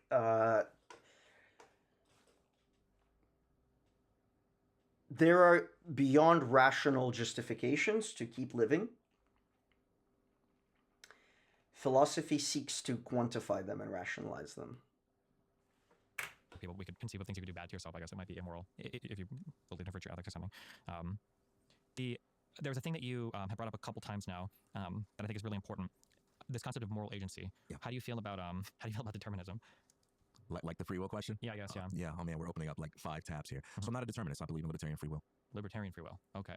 Well, maybe we need to be clear. Maybe I should drop that libertarian because I could be introducing ambiguity. Oh, sure. Well, so I understand it to be 3 categories. You have the determinists yep. that nobody likes to talk to. You have the... You have if you want to be consistent today, if you're a determinist, Calvinist, whatever, first of all, my God. Second of all, you have to engage with superdeterminism, which explains Stern Gerlich and quantization of measurement through the supposition that not is it just that the universe is absent free will, but that the universe has been from the very get-go set up in such a way that behaviors like Stern Gerlich emerge and are it's so stupid, dude. It's so like it would mean that it's not just the ability to interact with the world that's on a kind of a line that's set in stone, but that all statistically random and to us physically understood to be impossible to measure things are also predetermined. It's a hidden variable almost position, but it sidesteps hidden variability by becoming superdeterminism. And it is, I think, the flat earthness of quantum mechanics interpretations. So yeah, nobody wants to talk to you, but you need to level up to stay modern, and I'm afraid that is not going to do you any favors, even still. Compatibilists who are like, okay, well, we can talk about different levels of free choice. And then you have the libertarian free wills, which is I'm summoning from another dimension the capacity for making choices that is not necessarily tied causally to the physical reality. I think there's potential to libertarian free will, and there's potential to kind of something in between, right? The easy to derive frame of reference would be something like, I have no capacity to control inputs that happen to me, right? That is something that happens to me absent my own ability to control it. But the capacity to kind of think and reason about them and then act based on the priors that I've already had, plus the new information and experience, gives me some choice of free will. I would say kind of in a normal distribution, you have likely things you're likely to do and things you're unlikely to do, and the capacity to kind of just like a electron can tunnel out of its statistically likely possibilities and arrive somewhere in the completely opposite side of the universe for a brief instant, so too can you make decisions that are completely aberrant to the statistical model of who you are and what you're likely to do. And whether or not that means that libertarian free will is fundamental and we kind of have this substrate of language and other things that preclude us from, and in society, etc., that precludes us from being complete free agents, or we don't actually have free will, we just have the statistical capability to do things that are not probable but are possible, honestly doesn't matter that much, because both of those are not arguable. Like, they're axiomatic positions on a thing that we can only observe as what we observe. Reality that exists in today. So when you say libertarian free will, are you in that third category? Yeah, except I would describe it in a more compatibilist-friendly way. I wouldn't necessarily put it as we're summoning from another dimension. I do kind of derogatory, yeah. I'm kind of in the compatibilist camp, so yeah. Fair enough. Yeah. And I also would say that it is not a commitment of this position to believe that free will is the same as free reign. I didn't get to determine my height and a host of other features. The ability to choose or inputs, like your priors, you hardly determined your childhood. Within a context of society. Some of the questions, some of the hypotheticals I kind of asked earlier about like the things you were exposed to in school, etc. A certain way. A lot of these things are we kind of bumped up against this, but we haven't really talked about it. If you were to get rid of your concept of free will, let's say you were a hardline determinist, would that necessarily erase your belief in like more realism, or could more realism exist in a world where you're a hardline determinist, or compatibilist even maybe? Black up. I spaced out so hard on that. Your concept of free will. Let's say you were a hardline determinist. Would that necessarily erase your belief in like more realism, or could more realism exist in a world where you're a hardline determinist, or compatibilist even maybe? I mean, if Does I it were matter? a determinist, then I would be compelled to think whatever the forces and factors are that dictate my thoughts. I would be my opinions would be at the same level as a hurricane is happening. The wind is blowing. Okay. I kind of believe that. So that might be a more fundamental thing as well. Because I think that if you have a moral agency, because in a lot of the questions I asked earlier about reptiles, about trees growing a certain way, whatever, presupposing all of these moral, immoral, presupposing every immoral thing is, could you have chosen differently, right? Because without that, it's kind of, what are we even talking about at that point? But then I also, obviously, when we speak, we're speaking within the context of our ordinary day-to-day experiences. If somebody would say, hey, did you do this? I would say, well, obviously I did that. It's the only thing I could have ever done since the creation of the universe from the Big Bang 13 billion years ago, right? So obviously we're speaking on the level of, as a compatibilist, you would say like, well, there are different types of choices I can make. When I say I chose to do this for dinner, I'm not saying that I summoned libertarian free will to make this choice. I'm saying that, well, in the context that we understand we can make choices, it's a choice that I made, if you were a compatibilist, do you think you could still believe in more realism, or do you think even compatibilism would commit you to kind of just like, well, physical realism is basically all there is, and I pass that, it's kind of meaningless to say anything past that? I'm inclined to think so, but I would have to make sure I understand it well enough. It sounds like your version of compatibilism is such that you believe in the exercise of free will within highly constrained contexts. Kind of, yeah. So like as a compatibilist, I would say that when you chose but then this other gentleman is making the point that you have free will and then you have free reign, and so they kind of are, I think, circling the same reality. And I don't know that free will affects, other than determinism, which again they both discarded. Will discard too, right? Like both positions allow for moral relativism or realism or nominalism. say this mean thing to your mom, right? That was a bad thing. But I would say that choice is different than somebody holds a gun to your head and tells you you have to say a bad thing to your mom. But these are two different types of choices. But I would still understand these in a determinist physical setting, to where since the birth of the universe, you were only ever going to do one thing, and that's the way it is. But morally, So would say you're different morally. Yeah, like if I had, let's say, if I had perfect knowledge and I knew all the causal factors that led you to being in the disposition you're in at this moment, I would certainly have greater predictive power over what you're going to do next. But I wouldn't be infallible in my judgment, because there is an element that is not just the consequence of everything that has occurred prior. What is that element? I guess that might be an important disagreement we have. Yeah, I would say that element is freedom. What is that? I'm looking for it. Let's say I'm poking him with some kind of. He's a freedom realist. Some kind of scientific instrument. What am I looking for to find that? Or conversely, actually, I have a circuit board that's Can't make this up. complex and it's got those CPUs necessary to emulate almost every part of the human mind. What am I looking for here to try to find like that free will thing? How do I know if it can make choices that I can describe as having more like? No, but that's also like, that's who is that? Gosh dang it. I used to love that position until I realized it was just shitting all over the chessboard instead of playing chess. Diogenes would be the one to kind of come into an argument about these kinds of things that are imperceptible and philosophical and metaphorical or metaphysical, and say, point to me in a human where free will is. And that's like, nice, you're right, we can't, but also not necessarily what we're talking about at all. None of these things are, unless you're a realist, in which case, I guess, point to me where morality exists in the universe, what dimension it is, how does it, what is the entropy relationship? Is that the dark matter of the universe? Is the moral framework that holds it up? I don't know. But yeah, like, find the thing by pointing at it is a little, kind of perpendicular to the conversation. Yeah, so how you can know that for yourself? I just want to say real quick too, I came in this super hot, and I said, like, I was excited, and I still am. I want to applaud everyone here for having such a eloquent discussion. I'm so tired of the internet debate space and sphere. I have zero interest in I like inflammatory rhetoric. I think it's really fun to like kind of get cheeky with each other, right? And I think that's totally fine within reason. I do think that once we start to kind of devolve into discussions about all kinds of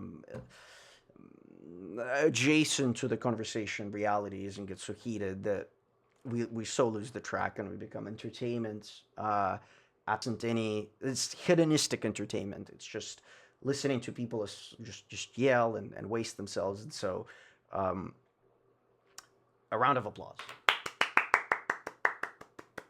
Well done. And really, the Minimalists, I think, doing a great job. Destiny is doing a great job. I think this is really a good watch. I'm sad. Absurdism has been ridiculed and cast out. The salvation to the argument here has been rejected. However, that just means I get to watch this, right? And add a little bit of spice and opinion and maybe like this third position on this argument. Yourself is going to be different from how you can know it for someone else, because it's like, which, to be clear, I'm going to sum up in like 3 words. Morality is what you choose it to be. Like a large language model, counting is tough. But morality supposes morality is modifiable and a convergent sum of many things, including society, etc.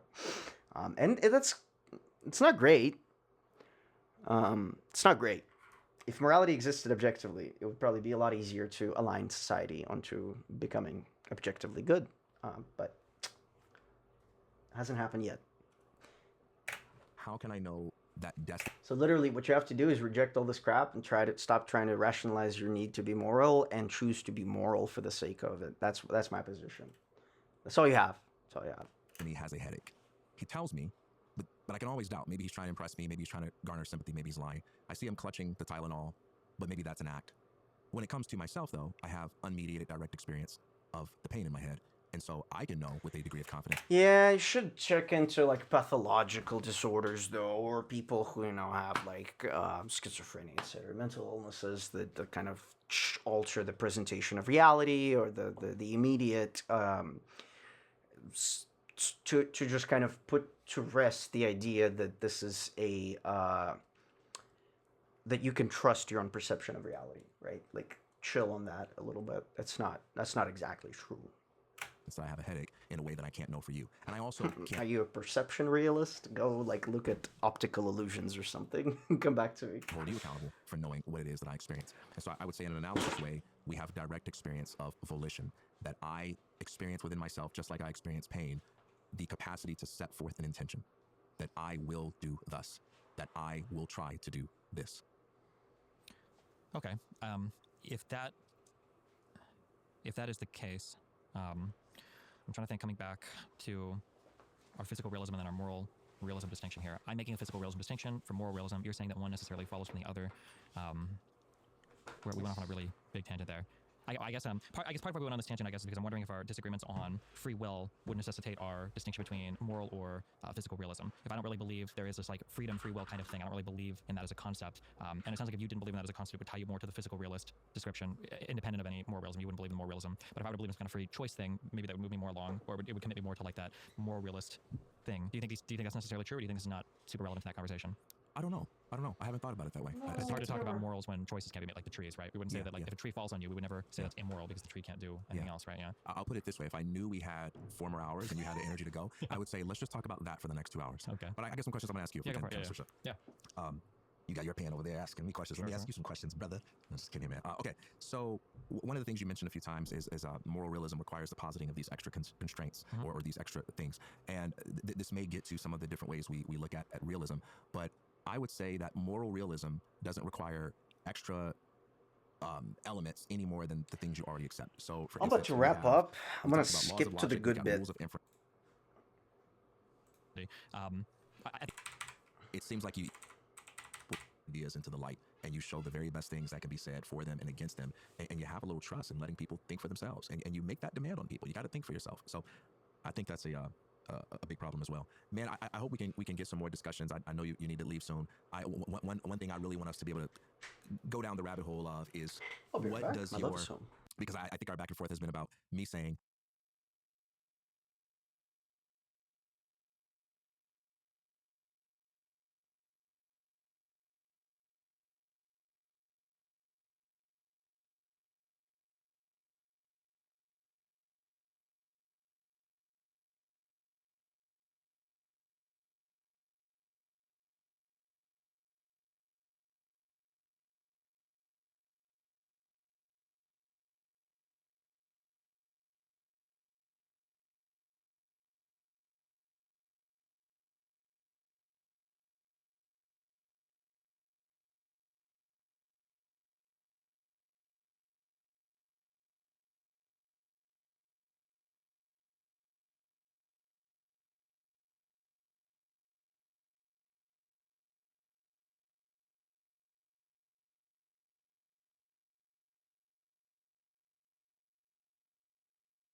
We are back.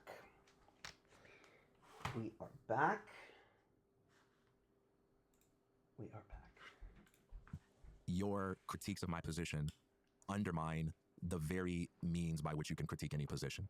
And it seems Except like you for think that's a absurdism. little arbitrary for me to say that I can sort of use that line of Granted, reasoning I to might make have missed anything true. something. I think I kind of agree with what you're saying. I think at the end of the day, and then keep in mind as well, I have no formal education on this, there just might be things that I'm misunderstanding. I say that with genuine humility. At the end of the day, I guess what I would say is it feels like what you're calling an objective moral system or some kind of like objective morality or some kind of moral realist framework is a thing that at the end of the day, I might actually just agree with if we hash this out over and over again and it gets to the point where, okay, well, I understand the criticisms you're making. I understand how you're saying that this moral realism would be emergent from any logic system that I use to derive any kind of physical realism. And then I don't know if you'd say a critique I would have, because I don't know if you've done this, but my critique, I guess, at the end of the day would be, I feel like you could basically believe in either. That's not satisfactory. Hold on. I was going to say you could believe in either thing, but you're saying, well, you can't because it'd be logically inconsistent. Backing up from a layman's perspective, you could kind of have like any... And I would say logic is logically inconsistent. ...ideology, and they wouldn't really meaningfully differ from each other at all. That typically when people come from, in the layman's world, this is why I asked, like, do you think you agree with most academics and with most laymen when they say they believe morals are real? I feel like in the layman's world... Sorry. I would say logic is not able to fully self-validate itself and can generate statements that cannot be validated within the logical framework. When we talk about like morals are real, what they're really saying is like, here's a list of like 10 things, or here's these things, and these are real moral truths, and now all of us have to follow these things, and that's it, end of discussion. Whereas the kind of the approach that you're taking to moral realism is one that is a lot more, what would I say, up to interpretation or debate, or leaves room for more back and forth on, I guess, like what a moral fact would be. So for instance, if you were to say, well, it's a moral fact that, you know, a person shouldn't kill another person without justification or something, right? That moral fact, there's a rich world that we can draw from to have a debate back and forth on that. But most people talk about moral realism and say, oh, well, look, it's one of the 10 commandments. Or, oh, look, you know, this guy says not to do this, so you can't do it or whatever, right? Yeah. So at the end of the day, like in the way that you argue for moral realism, maybe I would be that type of moral realist, or I would just be a physical anti-realist, I guess. I'm not sure if we explore either direction, maybe I'd be one of those things. But whatever world that would commit me to, I'd be totally fine with, because it seems totally consistent with the world that I feel like I'm committed to now. But it still seems out of step with most people who say, like, I think moral facts are real. I guess, if that makes sense, yeah. Yeah, I know what you're saying. To your question That's about, like, fine, hey, and say that. similar to most people who believe in it. I think one of the... Didn't most people believe, like, flies just spontaneously generate or some shit, panspermia, right? And rotten food. It's like rotten meat generated flies. Misgivings I have about the role of invoking God in these discussions is that God would be an explanation for why there is order. But belief in God would not be necessary to identify the presence of order. But there is no order. Things, right? There is no order. Not how you describe it, there is. Point to things and say, hey, can we agree that this is a tree, or can we agree that this is an example of structure, or whatever it may be? And then there can be a separate conversation where we say, well, what's the best explanation for why anything exists at all, or for why a world like this exists? Sure.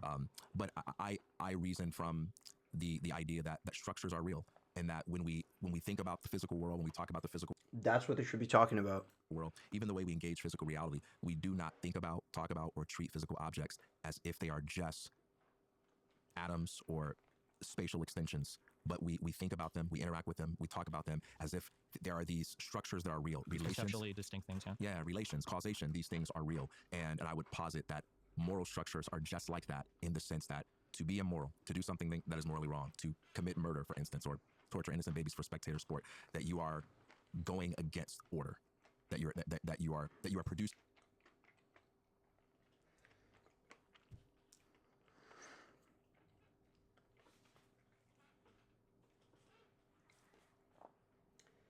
There are high energy states that are orderly and low energy states that are chaotic. And yet still, nothing about morality or physics emerges from that. Yeah, physics, yes, I mean physical realism. Producing disorder, and you are being disordered and even deteriorating yourself in certain ways. But we'll get into this sometime. What do you think about this point? What do you think about this point? Just a word on belief. We often think about belief as what people verbally represent themselves as saying they think is true. I think belief can also be viscerally revealed by behavior. Absolutely, yeah. So there's what you say you think, and then there's what you reveal yourself to think. And it's possible to maybe even believe what we say we think. Yeah. One of the big, just on that, when I say yes to that, and I think you're saying the same thing that I'm agreeing with, but like, I wouldn't even necessarily say that people are lying to other people or lying to themselves when they say a thing that they believe that's out of step with what they actually believe. Yeah. But just one thing that I've tried to, I didn't realize until maybe a couple years ago how unbelievably complex language is, and that a lot of issues that we have philosophically or logically are really just like language issues, kind of. Yeah. And that, yeah. So for instance, somebody might say, like, I think that killing is always wrong. And they might genuinely believe, like, they say that. Right. And then it's like, oh, okay, well, this guy's about to kill this innocent person, and someone's going to intervene by killing them. Do you think that's wrong? Like, oh, shoot, no, okay, that's not wrong. So they didn't lie when they first said it. They just didn't realize that there were a lot more conditions to their statement than they realized, I guess. Yeah, so that's right. That's right. Welcome to philosophy.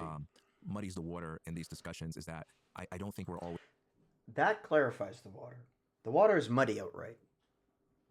very clear on that distinction. And so people self-report all sorts of things that may not even reflect what they believe. I believe there are people who think they believe that morals are objective and their real belief is that it's relative. And there are people who think that it's relative and their real belief as revealed by behavior is that it's objective. And so, yeah, we'll get into it, man. We'll talk more about it. I've been on at the time. No, I think we still have some time for this. So, the reason I wanted to pair you two together, because I've seen you as a moral realist or moral objectivist, right?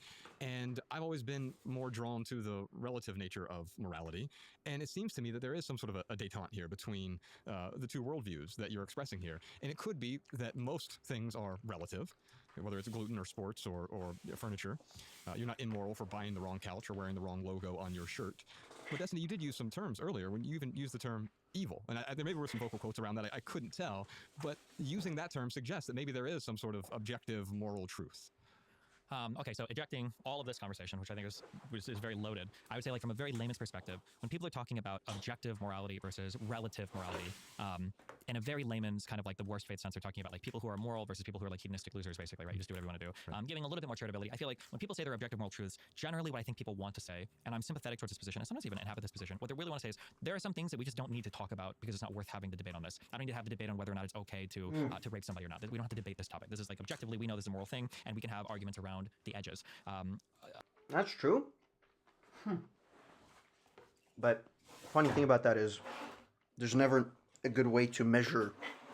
Like, there's no qualia, objective qualia of worthlessness.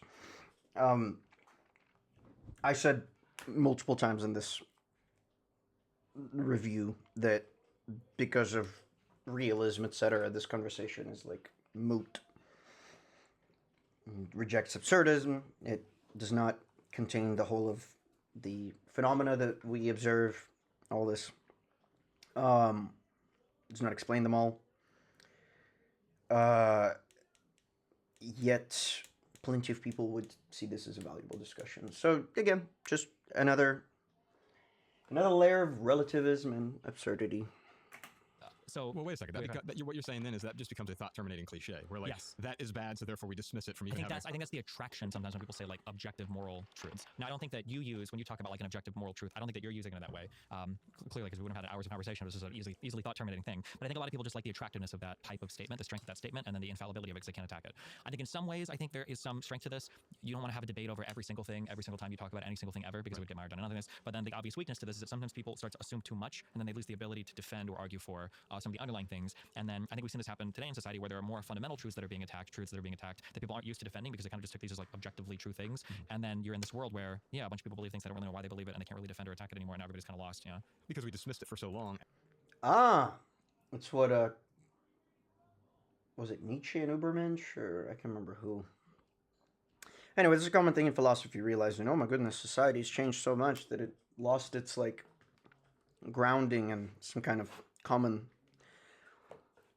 sense, not as in obvious, but as in shared strata of values that everyone can be like, that both explains reality as it is now and makes sense, and hang on to it. We've lost that. That's okay. We're never getting it back.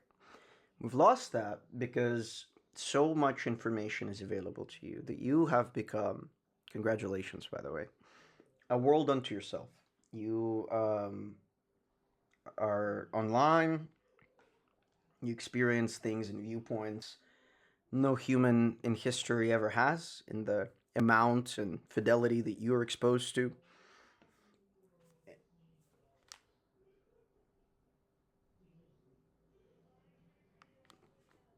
Sorry, I hear some audio playing in the background.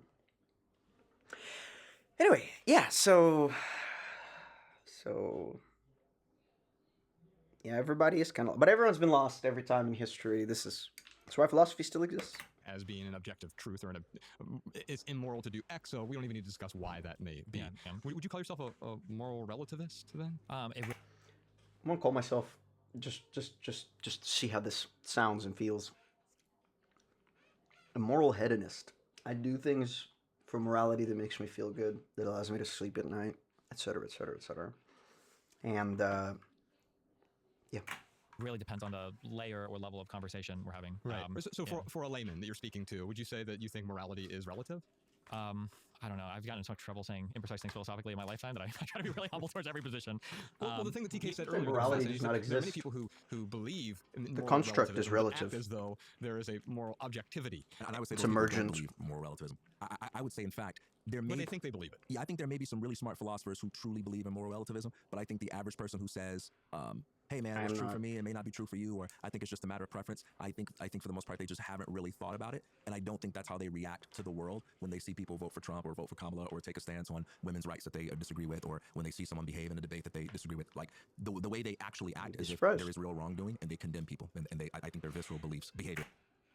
That's okay. You can actually do this, watch. I condemn you for having moral realist views because they preclude society from engaging with their own reality that does not track with any kind of realism that you may experience. And yet I'm loving this conversation. I'm loving commenting on it. And I think that's important. So, yeah. Isn't that crazy? That the conceptual framing of the argument as this meeting of opposing forces right now is completely missing the matter of this conversation happening under presuppositions that make it just one version of this argument with one set of positions that actually, even if a conclusion was arrived at, would not fully explain or cement one or the other. Or again, they cannot be. That's why this conversation is 2 hours and 40 minutes, and our stream is 3 hours and 9 minutes by now. But yeah. It reveals what they really believe. Yeah, and I think it comes down to the, like, do you really mean this? Do you really think this? And if you test it with a few questions, maybe not. So if you talk about, like, moral relativism or whatever, somebody says something along the lines of, like, I think, I'm a moral absolutist, or I'm a moral relativist. I think that back then, maybe cannibalism, we'll say cannibalism might have been the way that tribes survived or whatever, but like today it would be really wrong to be a cannibal. I think that. What about ritual cannibalism? But I wouldn't say that it was wrong back then, but I would say it's probably wrong today. So I'm a moral relativist. The morals have changed through time. But then if you were to obviously it's wrong. I think it's wrong. To me, it's wrong. I'm just saying, like, cannibalism does not just have to be a means of survival to exist. So you run into a deserted island, there's 10 of you, there's a ship that's going to come save you, but it's going to be like in 2 months, and the only way you guys can survive is if 5 of you eat the other 5. And you have to, like, make that decision how you're going to do it. They're like, okay, well, I guess in this sense then maybe I would be okay with cannibalism here. And they might even say, but look, I'm being morally relativistic because the conditions are changing. It's like, no, you have the exact same morals. The only thing that changes is, like, you know, what does it take for you to do this thing, similar to the self-defense example I used, right? Your moral statement isn't that cannibalism is always wrong. Your moral statement is just that, like, killing people without justification or murder, right? That this is always wrong. There might be some cases where cannibalism is okay. That's like an absolute moral statement that you could make through all of human history. Like, if I could find a human civilization 10,000 years ago that the first ones to discover wheat and they had plenty of food, but they were just eating people because they got a sick kick out of watching them suffer, would you say those people are wrong? They'd probably say, okay, well, yeah, I guess maybe those.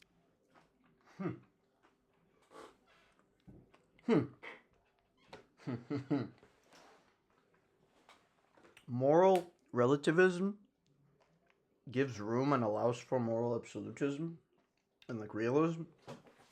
And just choose to believe that. I guess not. That's the problem. Like, these two things exist and are shared by the group of people that are human, that are alive right now. Some are realists or idealists. Some are relativists. And, the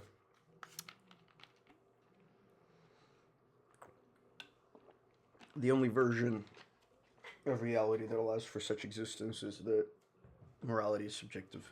These people were wrong. So when they say they're relativistic, they're probably not. They're just adding more conditions than they realize, and then the conditions don't apply today. So they think the moral statements have changed, but they haven't actually. That would be my feeling on it. Yeah, exactly. And they're thinking about the absurd number of moral propositions that there are, and most of them are just, you know, things we can't figure out, or they're matters of preference and matters of taste. And so when you've got, so let's say you talked about the people who list out the number of facts, you know, let's say we added up the number of moral claims in the Bible and we came up with a number like, let's just say it's like 100 million moral claims in the Bible. Even then, that's like infinitesimally small compared to the number of moral propositions that have been uttered throughout history, you know? And so it's just easy to look at that large number and just forget the ones that are uttered, just the ones that are possible. Think about those. You're like, yeah, I'm a moral relativist, but then, like you said, you point out that one thing, well, torturing innocent babies for spectator sport. Oh no, I think that's wrong.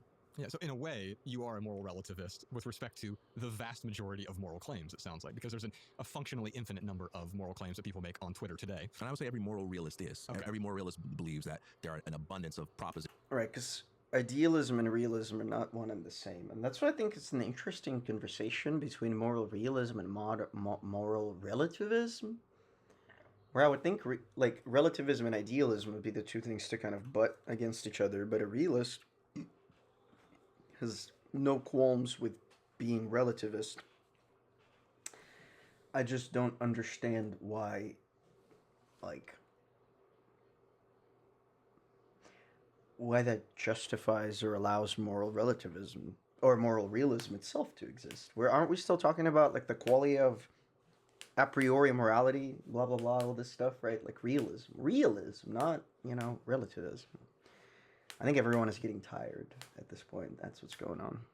Positions that can be set forth as if they were moral propositions that are nonsense or really matters of taste. But there's a set of propositions that you believe to be morally objective. Yeah, but those are invisible because we already agree with them. So like the example earlier of like what should the age of consent be for drinking, or you can call it, what should the drinking age be, right? There might be a disagreement between 16 and 18 and 21 and 25 or whatever, but there's a whole bunch of moral claims that you need to get through to even build up the idea that children ought to be restricted from drinking. There's so many moral claims that they're already in agreement on. So while it might seem that these people have some kind of like... And they're pragmatic.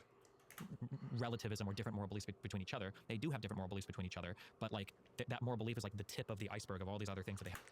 Can also be pragmatic. This is like it's a ridiculous society to build where children, are enabled to be adults. They don't have the capacity to reason about the world, neither because of the accumulated priors nor because of the biological capacity of the brain at the time of their existence.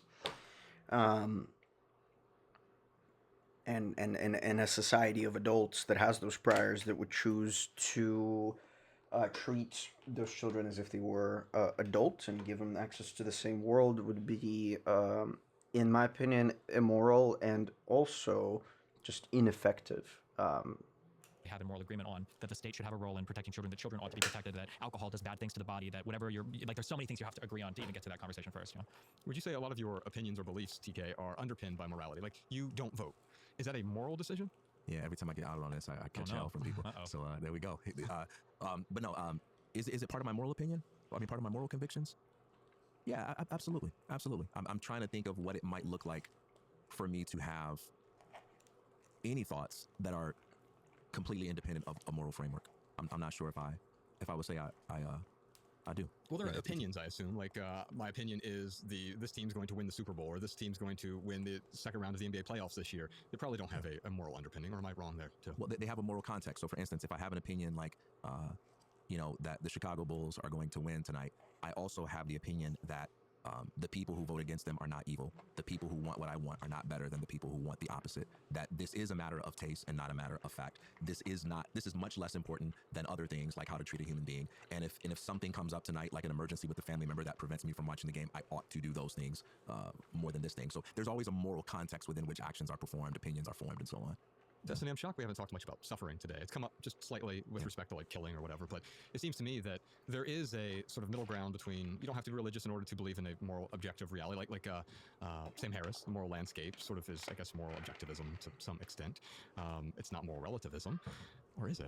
I don't think it is, but also like there's something about suffering that underpins all of that. It is anything that increases suffering is, at least by his definition, approaching to be more immoral than a thing that eliminates suffering is maybe a more moral thing to do. What's the question exactly? Just like, is there... Well, the question is with respect to suffering. Yeah. And so what does the role of suffering play in morality? I don't know, like I said, I'm very philosophically humble. I try to be careful because there's so many weird objections or challenges. Suffering is meaningless.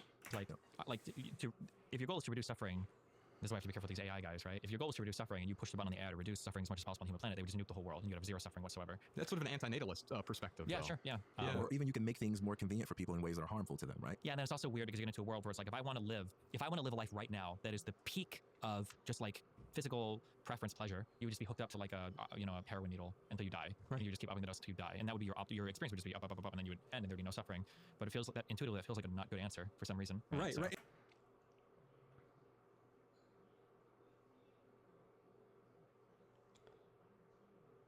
What does that have to do with suffering? And you reduced suffering there to functionally zero. Mm-hmm. You didn't reduce. Suffering is an umbrella term, and I'm not a fucking suffering realist, right? And what I mean by that is, to ascribe a thing and say suffering, right, is difficult. Everything is in context. And in context of reducing suffering, putting people inside of machines that just give them heroin, only reduces suffering for those who are willingly participating in that kind of experience, and astronomically increases suffering for everyone who wants to do something else. So, if the act of suffering is what we seek to reduce, then we may fall into an era of hedonism, where everyone seeks to maximize pleasure in terms of running away from suffering. And that's why it's important not to put suffering opposite of pleasure, because those two things are not necessarily common, and maybe there is meaning in joy, but there is no meaning in suffering. We attribute suffering meaning for rationalization reasons, but the fundamental reality of suffering is that it is just an artifact of existence in a world that does not yield itself to our hopes. Bringing that Camus back. Except you haven't, because what are the ripple effects of that? The knock-on effects of someone who kills himself from heroin. I'm from Dayton, Ohio. It's the overdose capital of America. Like, a lot of people I know have overdosed. Sure, but even if you would expand it to every single human being on the planet, if we could all hook ourselves up to a heroin needle at the same time and then ride and diet, you know, I don't think that would be satisfactory either, right? It seems like there's something that is a little bit greater. The human mind has a capacity for something that's better than just physical pleasure. There seems to be, something built into us that wants to aspire to something a little bit more than that. Can I play devil's advocate with this as a? Sure. I'll audition this as an example of a moral fact. So here you have, from the vantage point of self-interest, a person who has before them the option to just maximize pleasure. And if they do this, they get to experience increases in pleasure up to the point they die and the suffering is gone. And even if by their behavior, other people might be negatively affected or aggrieved by it or what have you, at the end of the day, society can absorb quite a few people like that. And yet, people who know they would benefit in terms of pleasure from that option, I agree with you that there's something baked into us, built into us.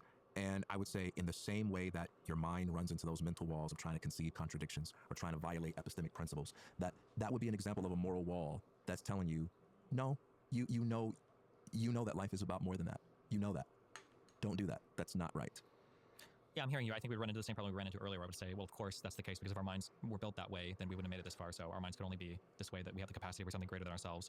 If you want to call that a moral fact versus a survival instinct or something else, I mean, I guess this goes back to my question of, like, well, what's the difference between any arbitrary way that we label or define or talk about things? But I would say that survival instinct that's like a humanity-wide survival instinct. And on the individual level, it might seem to be contradictory, but on the humanity-wide level, it has to exist. Otherwise, all of us would have just died long ago. Can we please revisit for a moment something I flagged earlier? So that's something I want to get back to. Is why does that not undermine the claim to rationality on anything?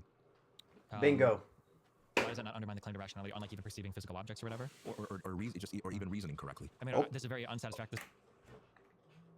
You would love someone critiquing Like the ultimate skeptic position, which I know is not fun or whatever, but I would say that I wouldn't take those things for granted, and I would concede humility to that. There might be other forms of logic or reasoning, or things that exist beyond meta logic or meta reason or meta whatever outside of that we just can't even conceive of, and it might undermine that on some.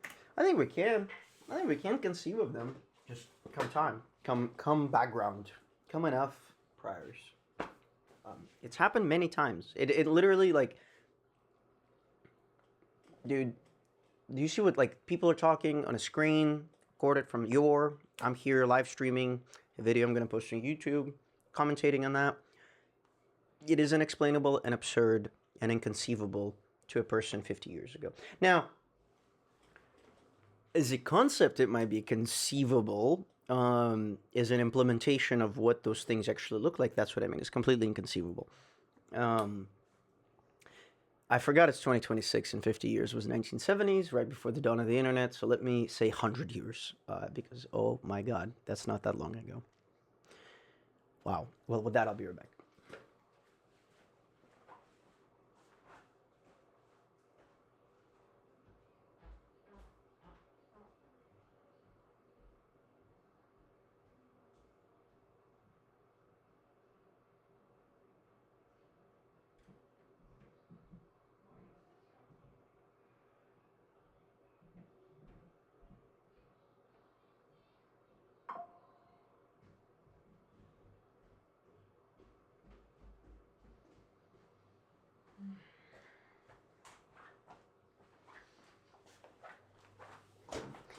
Oh, Oh, tired. ultimate level, but wherever that would undermine it is outside of my subjective ability to perceive. Like I can't even know about it. I wouldn't. For you to make the case for why you think I should vote, and I can express all my concerns and objections. I love to get that invite. I'm skeptical that I'll ever get that invite. But like, sometimes when you say things like that, people just write you off, they misunderstand you, and they attack you. And it seemed to me like he wasn't comfortable with just saying, I don't know if I believe Jesus physically rose from the dead, because he has so many Christians who support him, and so many people would be disappointed if he says that. But then he kind of is drawn to the narrative. And I think it's one of those things where he just wishes he could work that part of his philosophy out in private, not be asked about it in public, and he looks like an uncomfortable man when that set of questions comes up. Okay, maybe. Yeah. I mean, that may be overly charitable, but I'm with you in that I do think he overdoes it when it comes to those questions. Ladies and gentlemen, give it up for Destiny. Shout out to Tomcat and Audio Ben, Savvy D, and Professor Sean on the production side. Thank you so much for doing this today. Yeah, thanks for having me. Looking forward to next time. All right, Thanks. All right, and that I had to call it somewhere. I'm gonna call it here, y'all. Thank you so much for watching. If you stopped by, if you didn't, hope you stop by next time. I'm going to be uploading this to YouTube here in a bit, and we're going to continue the journey of journeying on. Thank you so much for watching. I'll see you in the next one. До свидания.